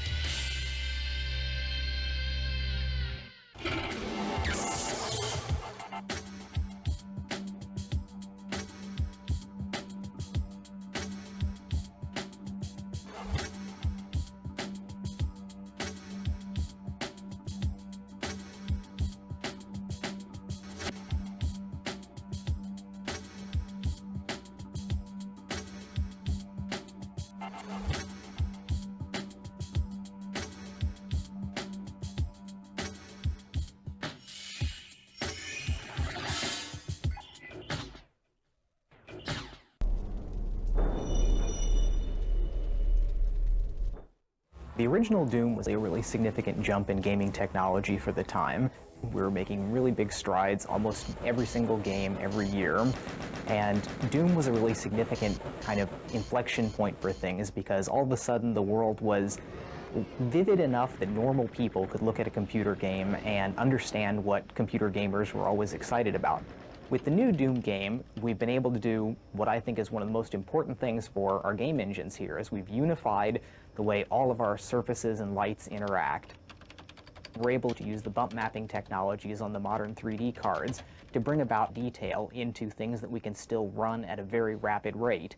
And the step in quality is just breathtaking. We're able to see pores and veins and crevices, and you're able to go ahead and see whether a scientist is having a bad hair day. Now, most of the time you don't get to see this much detail when you're just gunning down enemies, but occasionally something will happen. You'll turn around and there's a monster right there in your face. You see the slime dripping out of its mouth and blood coming off of it, and it's really taking it to a new level.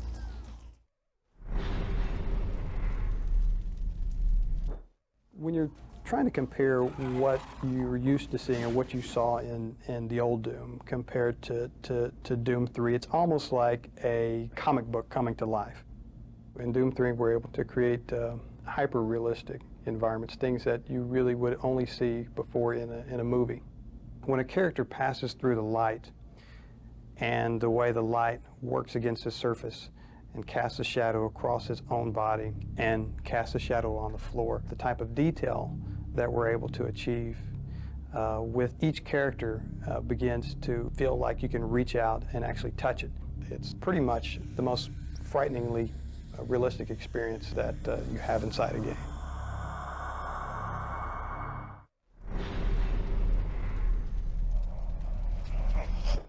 Every generation of technology that John Carmack has created has raised the bar for the industry and really set an example that other programmers have used to follow in creating their next generation of technology. Doom 3 is going to be the exact same thing. It looks awesome, and the universe that we've created is nothing short of just mind-boggling. We are going to redefine what people expect to see in a PC game experience and provide them something that they haven't had an opportunity to experience before.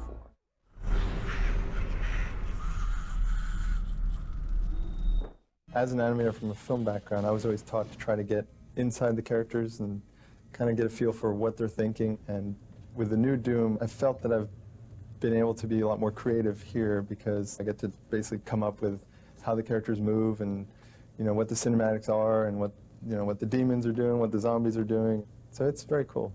People probably won't understand the amount of detail that is in the world and what goes into creating those details. All the textures are actually models. They're not just painted anymore. Everything is modeled very detailed, very high res. And then we'll build the lower res off of that, and with the new John Carmack magic, it adds all the details back in. We're getting to the point where people really enjoy having that ability to create cinematics that, you know, are basically film quality.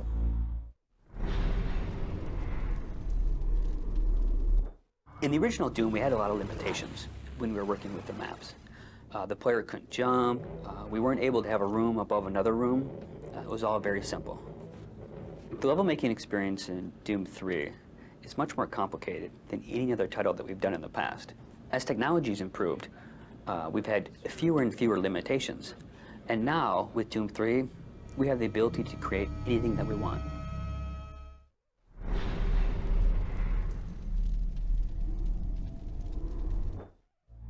When we were presented with the opportunity to work on Doom 3, that was a bandwagon I jumped on, you know, with both feet and kind of rallied and said, yes, that's what we need to make, because the technology was right and the time was right, and I really felt that's what fans wanted. People wanted another Doom game from id. Gamers and press alike embraced Doom as it took them through an uncomfortable journey filled with demons and monsters. A decade later, id Software brings back the title that defined the first-person action shooter and makes it one of the most frightening places to be.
when BioWare takes one part Kung Fu. Once you put on your Kung Fu goggles, it gets crazy. We have everything from magical or impossible fighting styles all the way to the gambit of things that are more realistic. Mixes it with one part video game. Do you know anybody who doesn't like people kicking ass and flying through the air? Now you put it into a game and you got something. And throws in a dash of Eastern mythology. What's really interesting about the wuxia genre is it's been around for literally thousands of years. They end up with their most ambitious RPG to date. All the pieces come together. It's magical. There's no other way to describe it other than just sheer joy. That is going to completely blow people away. This is the making of Jade Empire.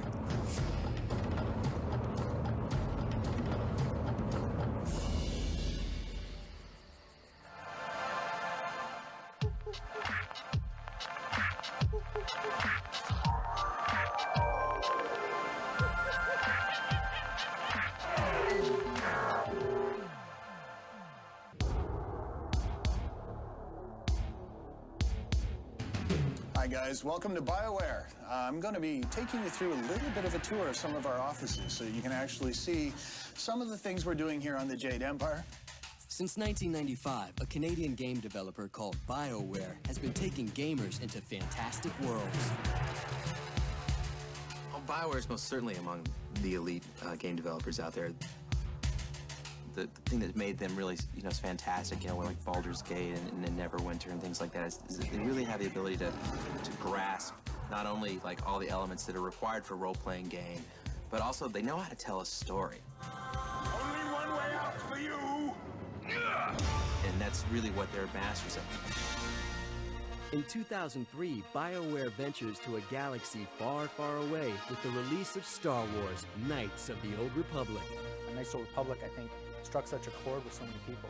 Those guys made a Star Wars game that Star Wars fans have wanted since Return of the Jedi. It touched people in a way that some of our previous games had a little more difficulty touching. But rather than working on a sequel to their new hit, BioWare decides to follow through on an old idea. It was actually about 10 years ago that Greg and Ray first thought of it. Jade Empire is a game that we've been thinking about at BioWare for a really long time, and I know both Ray and I personally, as well as a whole bunch of other people here, are really passionate about it. We wanted to wait until the right moment in BioWare's history as a company to make a game like Jade Empire. It's our first new intellectual property. We wanted to wait until the people here had the experience to make a game, build a story that's going to be awesome, make a real-time fighting system, fast-paced real-time martial arts combat, and also wanted to wait until we had the right system to develop it on. The concept of martial arts role-playing game would have real resonance within the video game industry. The Canadian developer trades in their lightsabers for nunchucks and starts development on an Xbox exclusive called Jade Empire. Let's take a look at one of our designers' offices. Designers, of course, are responsible for the way the game shapes up. I think they like new, interesting challenges. We wanted to build up a reputation with our fans and also feel like we had the experience inside the company to really do just an amazing job on our first new intellectual property. And Jade Empire is that new IP.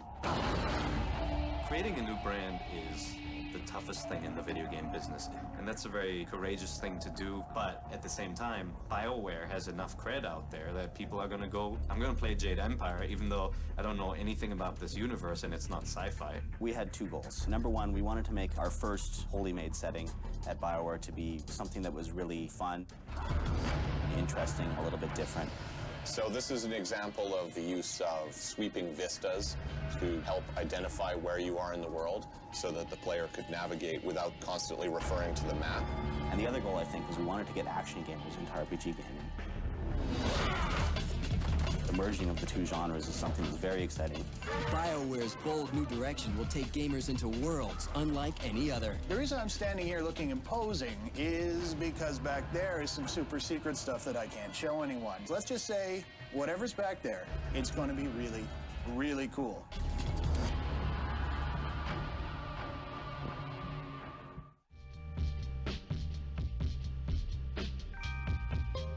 For Jade Empire, BioWare will create a new world unlike any seen by Western audiences. The good thing about working with something like Dungeons & Dragons or Star Wars that we did in the past is they have so much source material. But the thing is with Jade Empire, of course, that we had to make everything from scratch.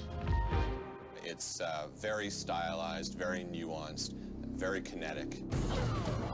To that, we look to the experts in Hong Kong cinema. We first, of course, watched as many kung fu movies as we could. We also watched, every movie we could find, and we ran the spectrum from like the cheesiest, stupidest, most ridiculous martial arts movie from the 60s or 70s, all the way to really, really good Asian films like Hero or Crouching Tiger, Hidden Dragon. Once someone starts watching all these, and you put on your kung fu goggles, and once the kung fu goggles are on, it gets crazy. You come up with some amazing ideas that actually transfer really well into video games.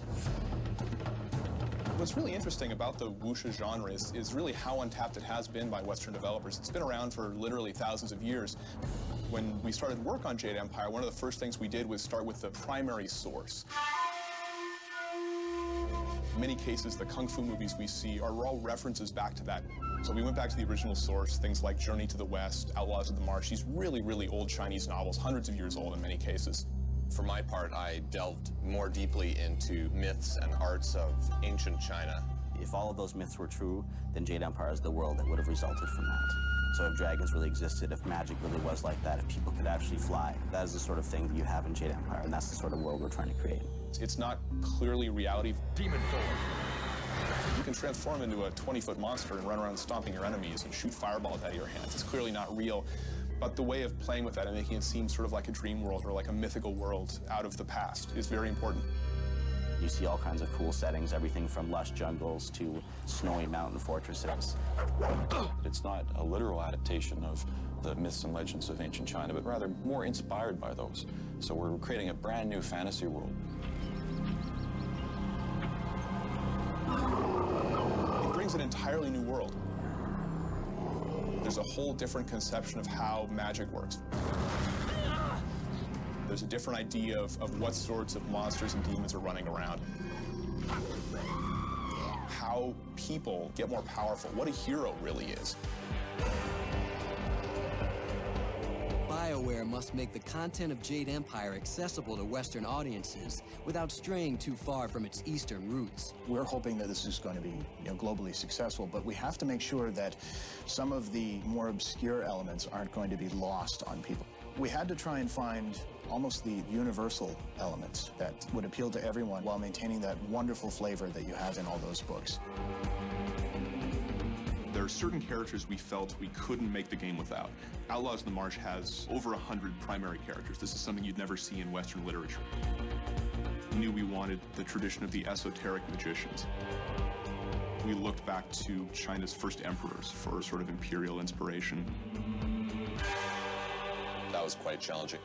We realized we had to do some homework. There's little bits of folklore, little bits of mythology. We tried to collect all of those, read through them, and then start talking about what made them Chinese, what made them exotic or strange, but also make it accessible. After watching hundreds of kung fu films and countless hours of research, the storyline for Jade Empire takes form. Basically what you're looking at in Jade Empire is starting the game as a young martial arts master. Been training under Master Li. He's not a real talkative fellow, and he hasn't really told you everything, but everyone's kind of got the sense he's about to reveal something big. Normally a spirit would journey and go to the wheel of life and be reincarnated, but somehow that isn't happening. That's something that's affecting the entire empire. And that's really the main plot motivator. So you're going to find out why. As with previous BioWare releases, morality will play a key role in the game. We really struggled to put a lot of extra choice in this game. It's not just black and white, it changes the way the general game develops. Are these floating stones not wondrous? The choice is really important. There's multiple endings. That is a dark philosophy that I would not dare to argue with you. Good and evil, but with more of a gray zone in between. The path of peace is the only way to a good life. Giving the player the chance to justify their actions. I have irrefutable proof that might makes right. So you end up with some of our most complex villains because their motivations aren't just, yeah, I'm evil. It's, I'm doing this because this is what's right. So they make pretty compelling villains. Having black and white or good and evil choices should always be part of the experience. If you're just trying to be a good character, trying to do the right thing, that should be an option.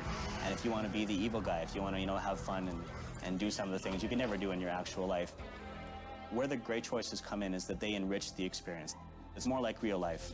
The setting isn't the only new territory BioWare will tackle. The lightning-quick martial arts action of Jade Empire will require them to approach in-game combat a whole new way.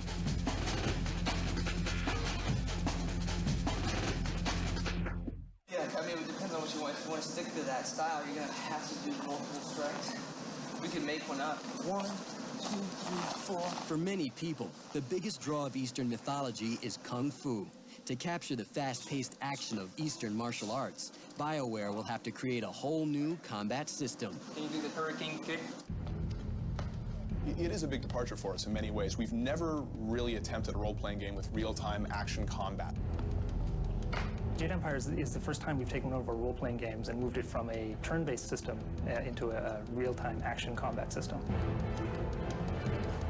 The decision to make a real-time combat system really came from just what you're trying to do in the game. Like when you become a martial arts master like Jade Empire, you know, just to really do the material justice, you really want to feel like you're in control. We have over 30 styles, and we're getting a couple more all the time. And the good thing about this is you can change the styles instantly. Paralyzing. You can use the combos used from other things, and you'll just be astounded by the new effects you have. Legendary fist. So using that tactically is really what makes the game fun. So if you get in a group of enemies, there's a whole bunch of them, they're all surrounded, you switch to a really fast style, you use the clearing move, which is A and B combo, and everyone jumps out of the way, and then you switch back to a heavy one and concentrate on one opponent again. And that's all really fast, it's really intuitive. We were really excited that came together so very well.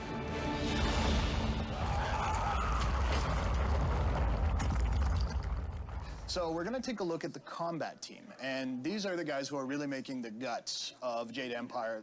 What they do, essentially, is balance the combat, make sure that everything's functioning, and they've got quite a few tricks in their sleeves as well. Demon form. We have what are called transformation styles. So at certain points in the game, when you defeat some enemies, monsters really, they'll drop their spirit. You're able to capture their spirit before it takes off. By having this spirit, by stealing it, you're able to transform into this creature later on in combat. A Kung Fu master is deadly with just his fists, but he's even deadlier when he's armed. There are 5 different weapon styles, of which you can use a variety of different weapons with. There's a single sword, twin swords, twin axes, which you can use other large weapons with, one in each hand, as well as a staff and a spear. There are still upgradable weapons. So for instance, I can advance longsword style in many different ways, and I can add speed and power to it. I can make it more defensive. In addition, there's the dragon amulet, and this is, it's actually on my shirt there, this is an amulet that the player gets as part of his birthright, and it's essentially a collection of empty slots, and you can slot in specific gems that work like inventory items in a traditional role-playing game. So you can add to your armor, you can add to your chi refresh rate, so you can make your chi regenerate. You can add special abilities like flame or lightning, and this becomes an alternate way of enhancing your abilities. But it also gives you a lot of tactics. You have body, mind, and spirit. Body is basically how much damage that the player can take.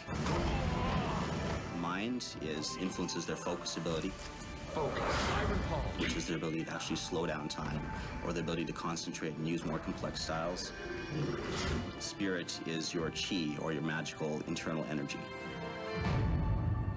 Chi it's a fascinating piece of Chinese tradition, really Eastern tradition. So when we started laying down the roots for the combat system, we knew chi had to be an integral part. So you can use chi to heal yourself. You can use it to make your attacks more powerful. If you learn magic styles, you have to use chi at that point to power them. But it also, gives you different dialogue skills as well. So if you have a more powerful body, for example, then maybe you're better at intimidating people. To finish what you started. You! Clumsy as an ox! If you have a more powerful mind, maybe you have an intuition sense that you can use to increase the role-playing and to find things you wouldn't normally find. You are the one who stole the scrolls of the 7 wisdoms. You do not stand alone, my friend. BioWare enlists the help of real-world martial artists to make sure the characters in the game fight like true Kung Fu masters. We went and motion captured all animation in the game with martial arts masters. Some of them from as far away as mainland China. The results are amazing. We used about 4 different stunt people, 1 female and 3 males, and they had a background basically in various martial arts and put up with a lot of full days of punishment for the game. BioWare is already taking gamers into uncharted territory with Jade Empire's blend of Eastern mythology and Kung Fu.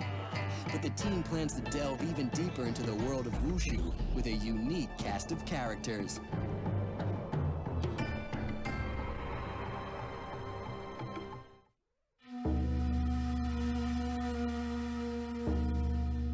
BioWare's Jade Empire is different from everything the company has ever done before.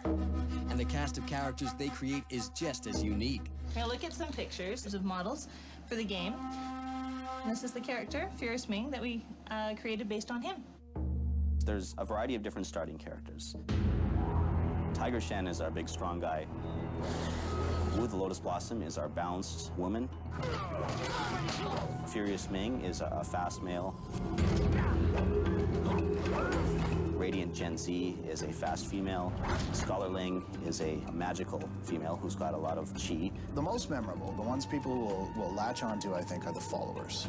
Dawnstar is one of the people that grew up with you at the school. She has this sort of strange ability. She can actually see ghosts often when other people can't, and sometimes she can even talk to them. You have guys like Black Whirlwind. He's a drunken axeman. There's no other way to describe him except maybe smelly, dirty, drunken, psychotic axeman.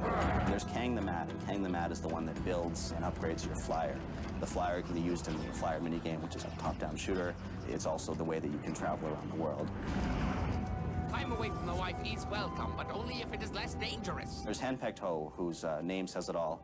He's had a troubled life. He is coming! Death's hand is coming! Death's hand is coming! Yeah, that's great. And a mix of Hollywood and local Canadian talent gives these characters voices of their own. We have 352 characters that speak in the game. So to get those 352 characters, we're using 80 different actors, over half of them being in Los Angeles, the rest of them being here in Edmonton. So simultaneously, we're running 2 studios over a period of 12 weeks, and it's just been a fantastically huge process. It's incredibly hard. Yeah, I'd be lying if I said anything different. It's very, very complex. All of our characters are fully voice acted. Vigorous philosophical discussion always puts a spring in my step. There's a lot of iteration that goes into the writing of them, and then you've got to make sure that writing works with every single choice the player could possibly make. BioWare even goes so far as to create a completely new language to be spoken by the inhabitants of Jade Empire. We hired a linguist who actually wrote the languages for the game, the Thofan language, and he has backgrounds specifically in actually Japanese and different Asian languages. So he wanted to give us this language that felt like an Asian language, but wouldn't be construed to be any of the Asian languages. It was definitely a challenge for actors. An extensive amount of VO will really help tell the story, because then you start putting an actual voice to the characters, and then it makes the character more believable. Right now, we're going to have at least 14,000 lines of dialogue in this game. The minister may dispute your claim when he arrives. But voice actors aren't all that's needed to breathe life into the world of Jade Empire. How was that, Mike? It's really good.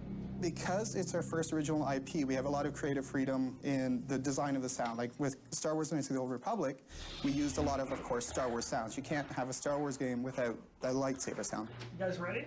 Ready? With Jade Empire, we have a lot of creative freedom. We can go ballistic. For one thing, the music, we're probably going to have 90 different tunes. There's a lot of music, maybe close to 2 hours of music in it. For the sound effects, the final game will probably have close to 2,000. Just the sheer volume and sheer variety. The music is fantastic for the game. It has a definite ring of authentic Chinese instruments through it as a theme. The environments are so lush, and so it's important to have music that accentuates. If you're exploring a scholar's garden, you expect a light musical theme with kind of, those chimes going in the background. But if you get into battle, you expect the Chinese drums. BioWare will use every ounce of power from the Xbox to bring together all the elements of Jade Empire. Because we know we're going to be coming out for Xbox, we can optimize specifically for that piece of hardware. The depth of the game just wouldn't be possible in the other system. As the 2005 release date nears, anticipation for Jade Empire continues to grow, and the team behind it is eager to finally get their game out to the public. Do you know anybody who doesn't like people kicking ass and flying through the air? And now you put it into a game and you remove the wires and you got something. I knew that this was BioWare's best story. This amazing story that is going to completely blow people away. saw Jade Empire for the first time, it was love at first sight. And the game's going to be awesome. It's a magical experience when we get to the point where the ideas that you talked about are now real gameplay. There's no other way to describe it other than just sheer joy to be able to play the game that you dreamed of. All of a sudden the game comes to life and you're like, wow. We're really trying to take everything we've learned over the past decade at BioWare and put it all into Jade Empire. And we're really striving to make the best possible game, the best game we've ever made.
Okay, listen up, Mech Warrior.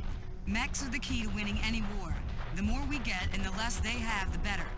I have an idea for a lesson in audacity. I'm going to drop you in a prototype battle armor right inside the enemy base. You're gonna grab a mech and walk it back. Repeat as needed. Sound good? I'm reading support vehicles, as well as active mechs. You won't be able to steal all of them.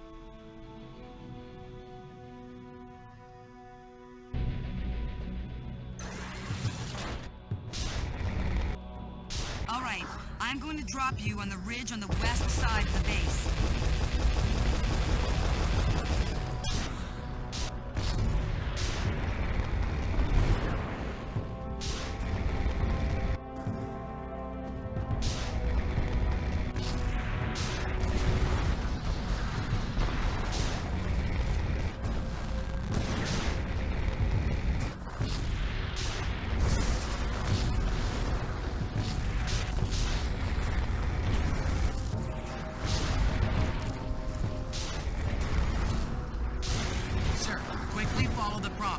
The enemy mech warrior to eject. Voila, free mech. Work quick or the mech will throw you off. Defensive systems may do this as well.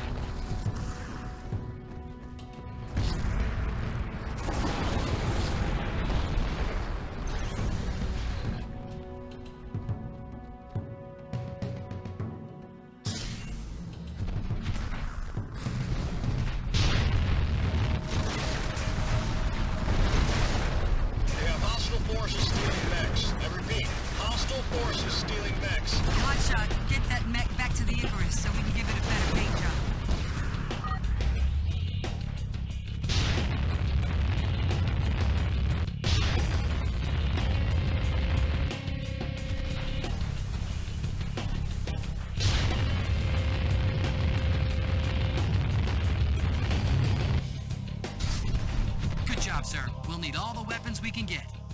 That's one. Hop on and I'll get you back out there. And you might not have to destroy all the defenders. We're just here for the mechs. Your call. On the way to the eastern side of the base.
job. Now get that one back here.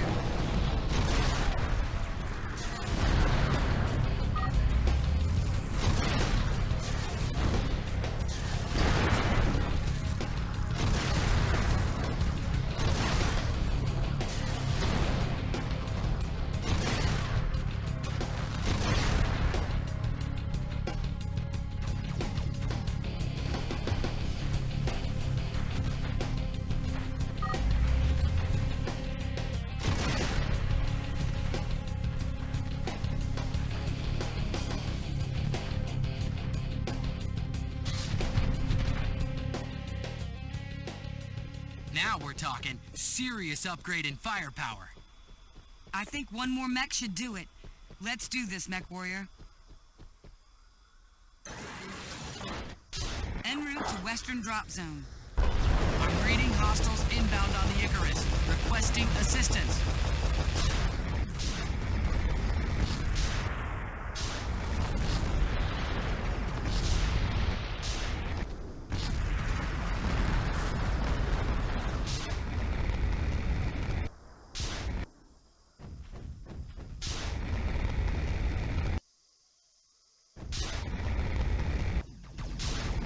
You should be able to use your mortar to take the enemy out from this ridge, then go down and steal a mech. Sir, I added a really cool feature into the battle armor. Jump jet near an enemy mech and use your claw to latch on. It'll bring up the neurohack interface.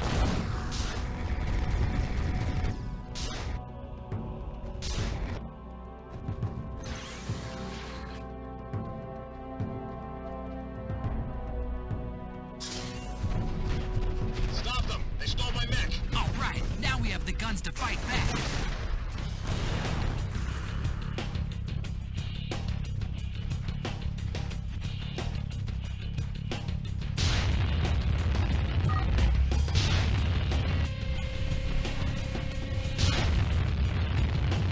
I'm reading hostiles moving on the Icarus.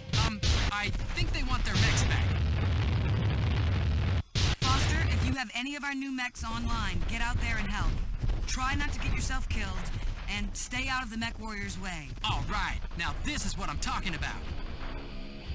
Remember, Lieutenant, this is war, not a game. Keep your head in the fight.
Who it is we're fighting and why.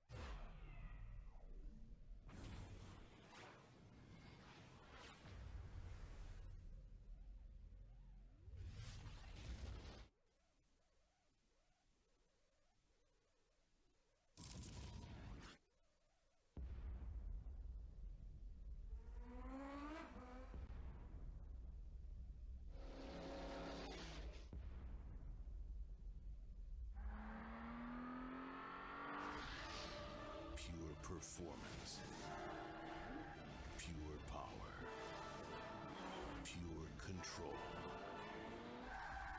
Can you handle reality?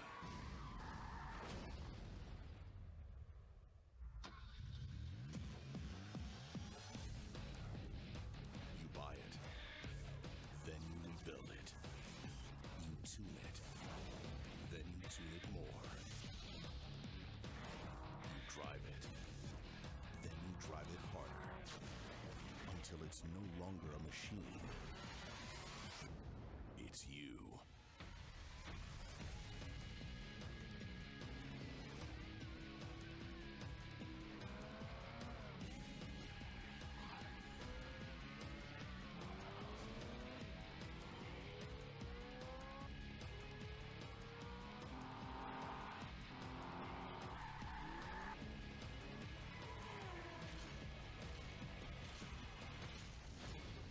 Forza Motorsport. You are what you race.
It's all about size. Well, the mech fantasy is ultimately being the biggest kid on the playground with the biggest stick. Mech Assault is about piloting these huge, just rockin' robots. They're about 40 feet to maybe 90 feet tall. They weigh anywhere from 35 to 100 tons. It's all about firepower.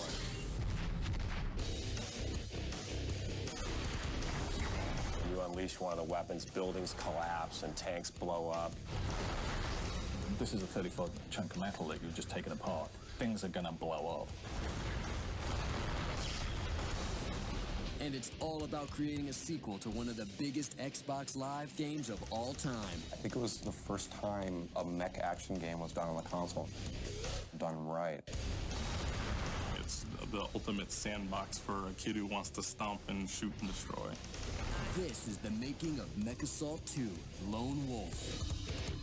Oh, that hurt. Double whammy.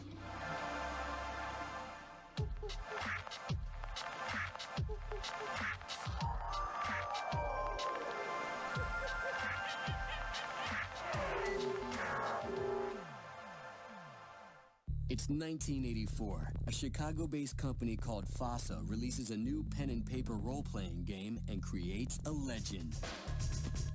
The guy that created BattleTech was a gentleman by the name of Jordan Weissman, an incredibly creative guy. The BattleTech line sells 150,000 copies in 1986. That same year, FASA expands with the Mech Warrior line of strategy games. The Mech Warrior universe is a universe that's filled with conflict. It's a galaxy-spanning conflict across hundreds of worlds where the primary means of fighting that conflict is these giant mechanized armored units called mechs, piloted by mech warriors. It's that combat between these mech warriors piloting these vehicles that really sort of embodies a lot of what the universe is about. It's not long before the BattleTech universe enters the video game arena. Several games, Mech Warrior 1 through 4, that have been released on the PC. Primarily focused on the simulation aspects of driving the robots. You know, they're pretty true, much like if you could imagine simulating driving a tank. FASA Studios obviously coming out the PC history of working on sort of the mech games. It did so many things so well that it became a huge, huge hit on PC.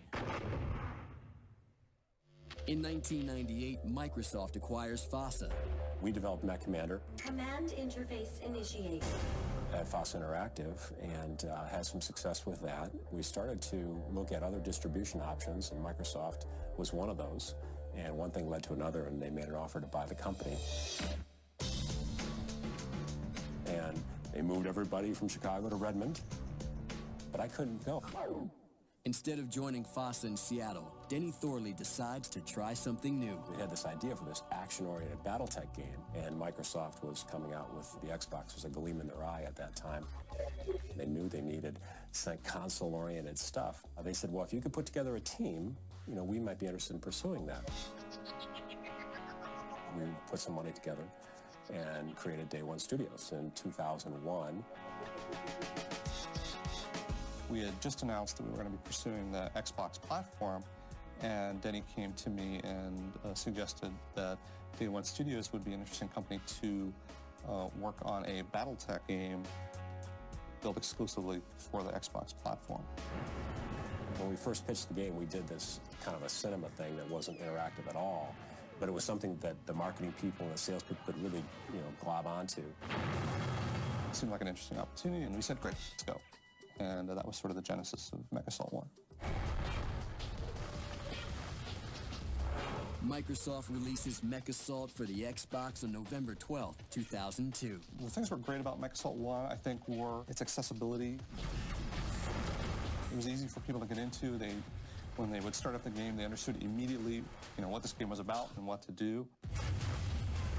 Shooting an alien in a first-person shooter, you know, alien, purple blood, die, done. This is a 30-foot chunk of metal that you've just taken apart. Things are gonna blow up.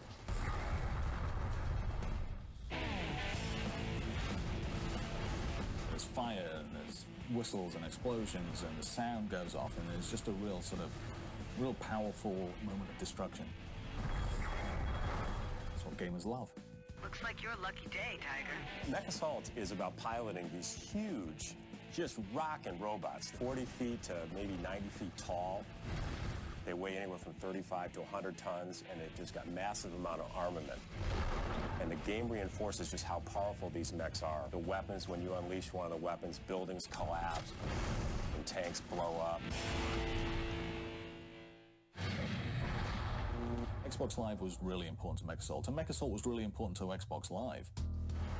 Mech Assault was probably the first to help establish itself as a really strong draw for people to come to Xbox Live. The multiplayer aspect of being able to go online and do all of those things that you could do in single player, but do them again to your friends or with your friends in multiplayer, I think was really exciting for people, and it was something that you really weren't able to do on consoles prior to that.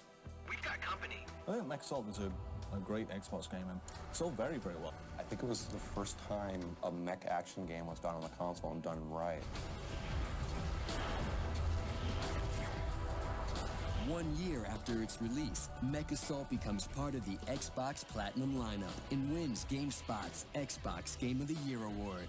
Work immediately begins on a sequel. Now, Day One Studios faces the challenge of topping themselves.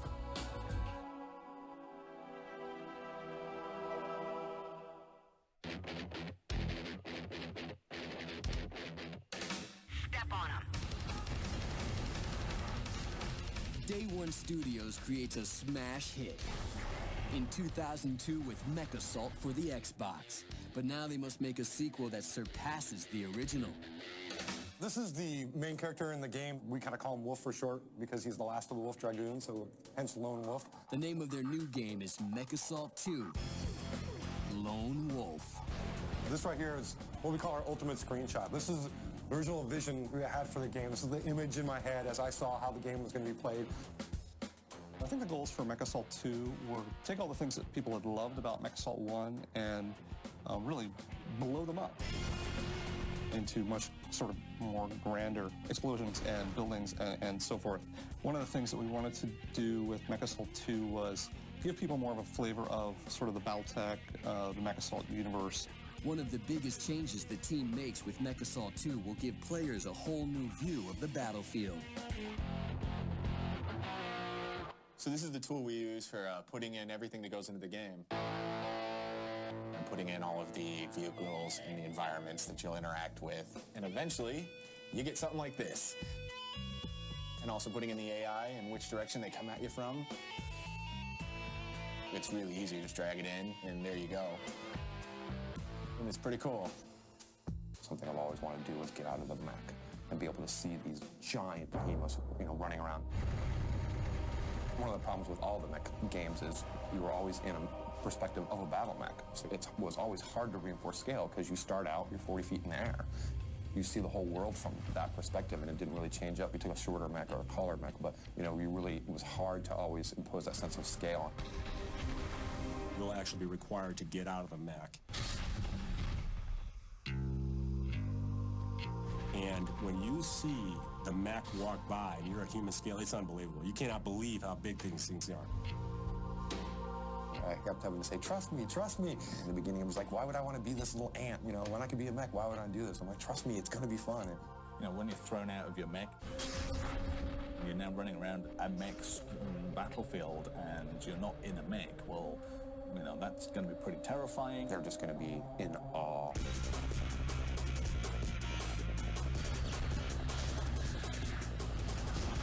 Taking players out of their mechs also opens doors to new gameplay elements. You are not the mech, you are a pilot.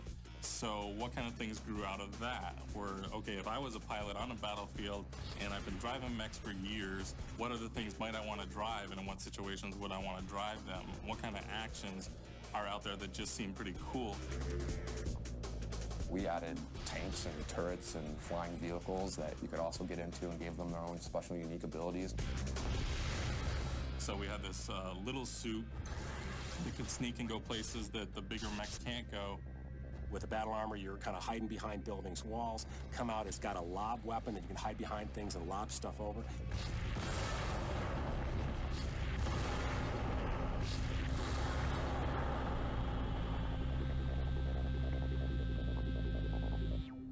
has the power claw, which lets him jump and climb and attach to walls and just do a lot of super heroic things like that. His jump jets let him get up in the air and fly around.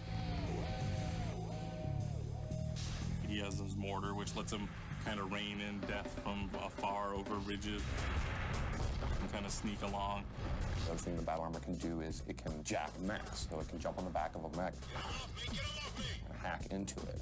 And you'll get a sequence of code that comes up that you have to enter, and so does the person in the mech that's trying to fight you off. And whoever wins, if the battle armor wins, it ejects the pilot that's in the mech, and then you can take over the mech, and it's yours.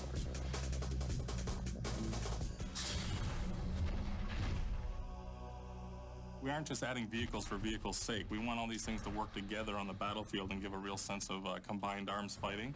So the battle armor can attach to the bottom of the VTOL. And the VTOL can fly him, so you can get him to places you normally couldn't get. The VTOLs can fly that battle armor across the field much faster. And also upgrades his laser weapon to being super powerful when they're working together. And together, those two units make a much more powerful unit than those would separately. And what we're seeing is just a much broader game experience from it. So it's just, expanding the universe, giving you more things to do, getting you out of the mech, and making you the star of the game. As opposed to the mech being the star of the game. While Day One Studios expands on the gameplay of Mech Assault 2, they must also create a new storyline that stays true to the BattleTech universe. You sure we don't have time for another drink?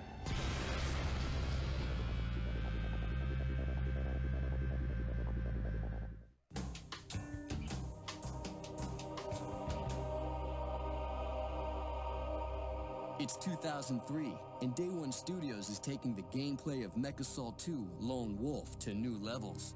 Now they must craft a storyline that will engage players and stay true to the world of BattleTech. There are lots of people who, over the years, have become very familiar with the BattleTech universe. We want to make sure that we pay homage to the things that they've come to know and love about the universe, but at the same time, bring them an experience that's also a little bit new and a little bit different. The story of Mech Assault 2 it picks up off of Mech Assault 1. You definitely don't have to play Mech Assault 1 to know anything about Mech Assault 2, but for the people that did, we wanted to harken back to the original characters that were in your crew. Well, all your cohorts from the first game are brought forward into the story. You have Major Natalia is still running the tactical operations. Who's kind of the woman who tells you what to do all the time. We need a jump point out of this system. I don't care how you do it. Just get us there in one piece. She gives you the overview of what's going on the battlefield. It's a trick. Open fire. They're onto us. Don't hold back. Let them have it. This is our operations officer, Foster. Lieutenant Foster. Lieutenant Foster still tunes your rides. But the battle armor isn't ready for this. It could fry him. No choice. We're using the battle armor. And gets all the salvage in that you collect on the battlefield and makes it into fighting vehicles for you to use. Foster's kind of a dorky tech guy that he develops some great technology for you and occasionally blows it. We have problems. I'm reading a scout mech. Big time. Not good. Limit the commentary, Foster. We have the pilot, which is the player character. So the three of you defeated the Word of Blake in Mech Assault 1, and you're kind of hiding out on a planet trying to figure out what to do with this data core that you captured in the final mission of Mech Assault 1. We're introducing some new characters. There's Alera. She's kind of mysterious. You get to know the characters more because you're seeing them up close and personal. Suddenly, surprise, there's an invasion. Wherever we go, everything blows up. The story sets off trying to figure out who's invading. Sir, who are these guys? What do they want? It turns out that there's more than just the one data core that you captured. Bottom line, who are the hostile forces, and why did they care enough to shoot you down? I couldn't tell you. So you're traveling from planet to planet, following these invasions that are going on, trying to pick up the other cores, figure out what technologies they have. So instead of going back to a mission, you're kind of continuing a storyline, and the characters continue and travel with you. You go up against the ultimate villain, and there's betrayal. Alera, any explanation for this snafu? No. Pirate jumps are tricky things. You know, all that kind of soap opera stuff in there. Enhanced graphics will put players into the world of Mech Assault like never before. We are absolutely committed to making sure that our products are better than the state of the art. The main character needed to be heroic, but he couldn't look like anybody specifically. The way I chose to kind of deal with that mostly was not show his eyes. I mean, he kind of has this visor that hides his eyes. I could push and pull him and basically sculpt in the computer. Here we have Lieutenant Foster, and we see his geometry, his model here. By moving these different control points on the rig, you can see that we can go ahead and pose our character. And you can see the character move around. And we can also test out his animations. One of the other things that we were able to do is get you from one planet to the next with these jump ships. So each planet has a look to itself and then the regions within that planet. Battletech for the longest time has been a universe in decline and have lost technologies and very, very gritty and dark. I wanted to take you to new futuristic cities and places you hadn't seen before. There's city environments that have the techno-future look to it that you might expect from a high-tech society. We kind of went for the machine oil kind of look. Everything's still metal or heavy metal. It's very slick and very futuristic. And the mechs get a facelift. We have a lot of the classic mechs from the previous Mech Assault 1 title brought forward to this one. They've all gotten a lot of technical updates and artistic improvement. We've also added some new weapons and have some new defensive systems that will come into play. The mechs themselves take up about 25% more RAM than they did in Mech Assault 1, and that's giving you better graphics, better lighting techniques, better special effects. Mech Assault 2 takes it way further. You can almost play the game without the HUD because the visuals in the game are giving you so much input in terms of, the status of the mech. All the improvements found in Mech Assault 2 aren't limited to the single-player game. Day One Studios is putting just as much effort on multiplayer. You're dead.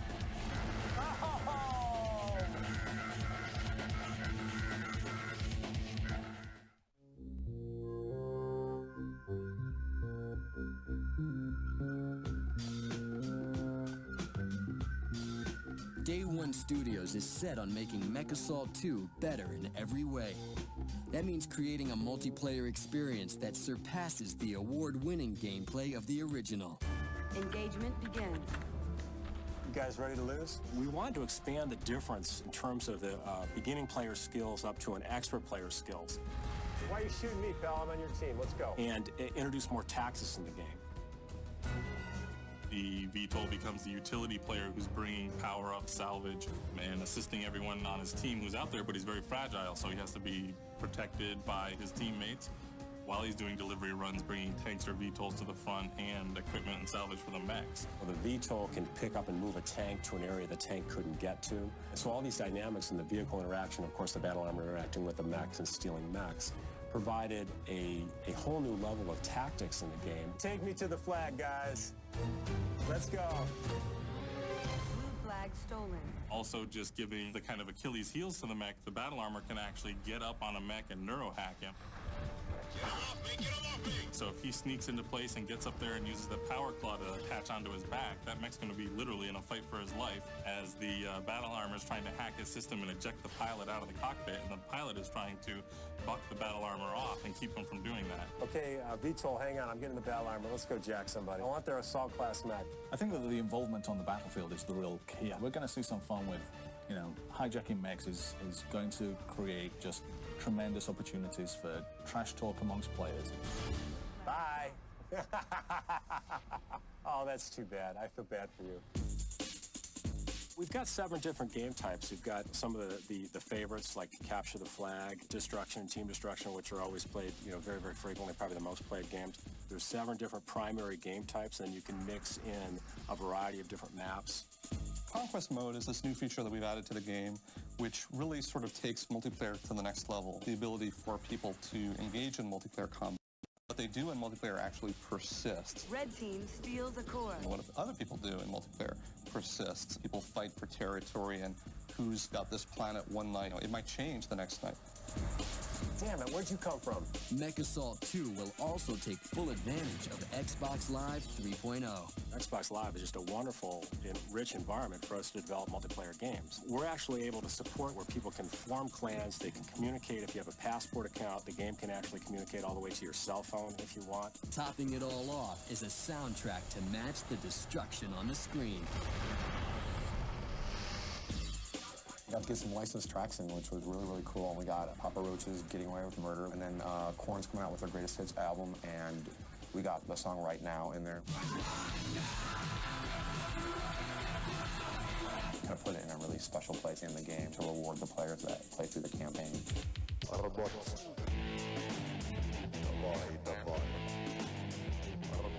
After facing all the challenges of making a worthy sequel and pushing the Xbox to its limits, Day One Studios ships Mech Assault 2 Lone Wolf in December 2004.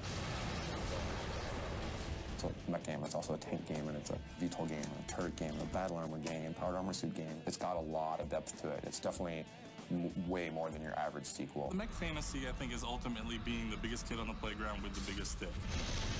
You're going to get out there and people are going to listen and respect you because you've got the biggest stick and you're not afraid to use it. You are out there, you're a force to be reckoned with, and the city is definitely at your mercy. It's the ultimate sandbox for a kid who wants to stomp and shoot and destroy.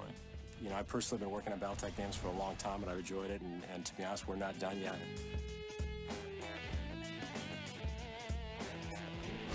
Ha ha. Bye.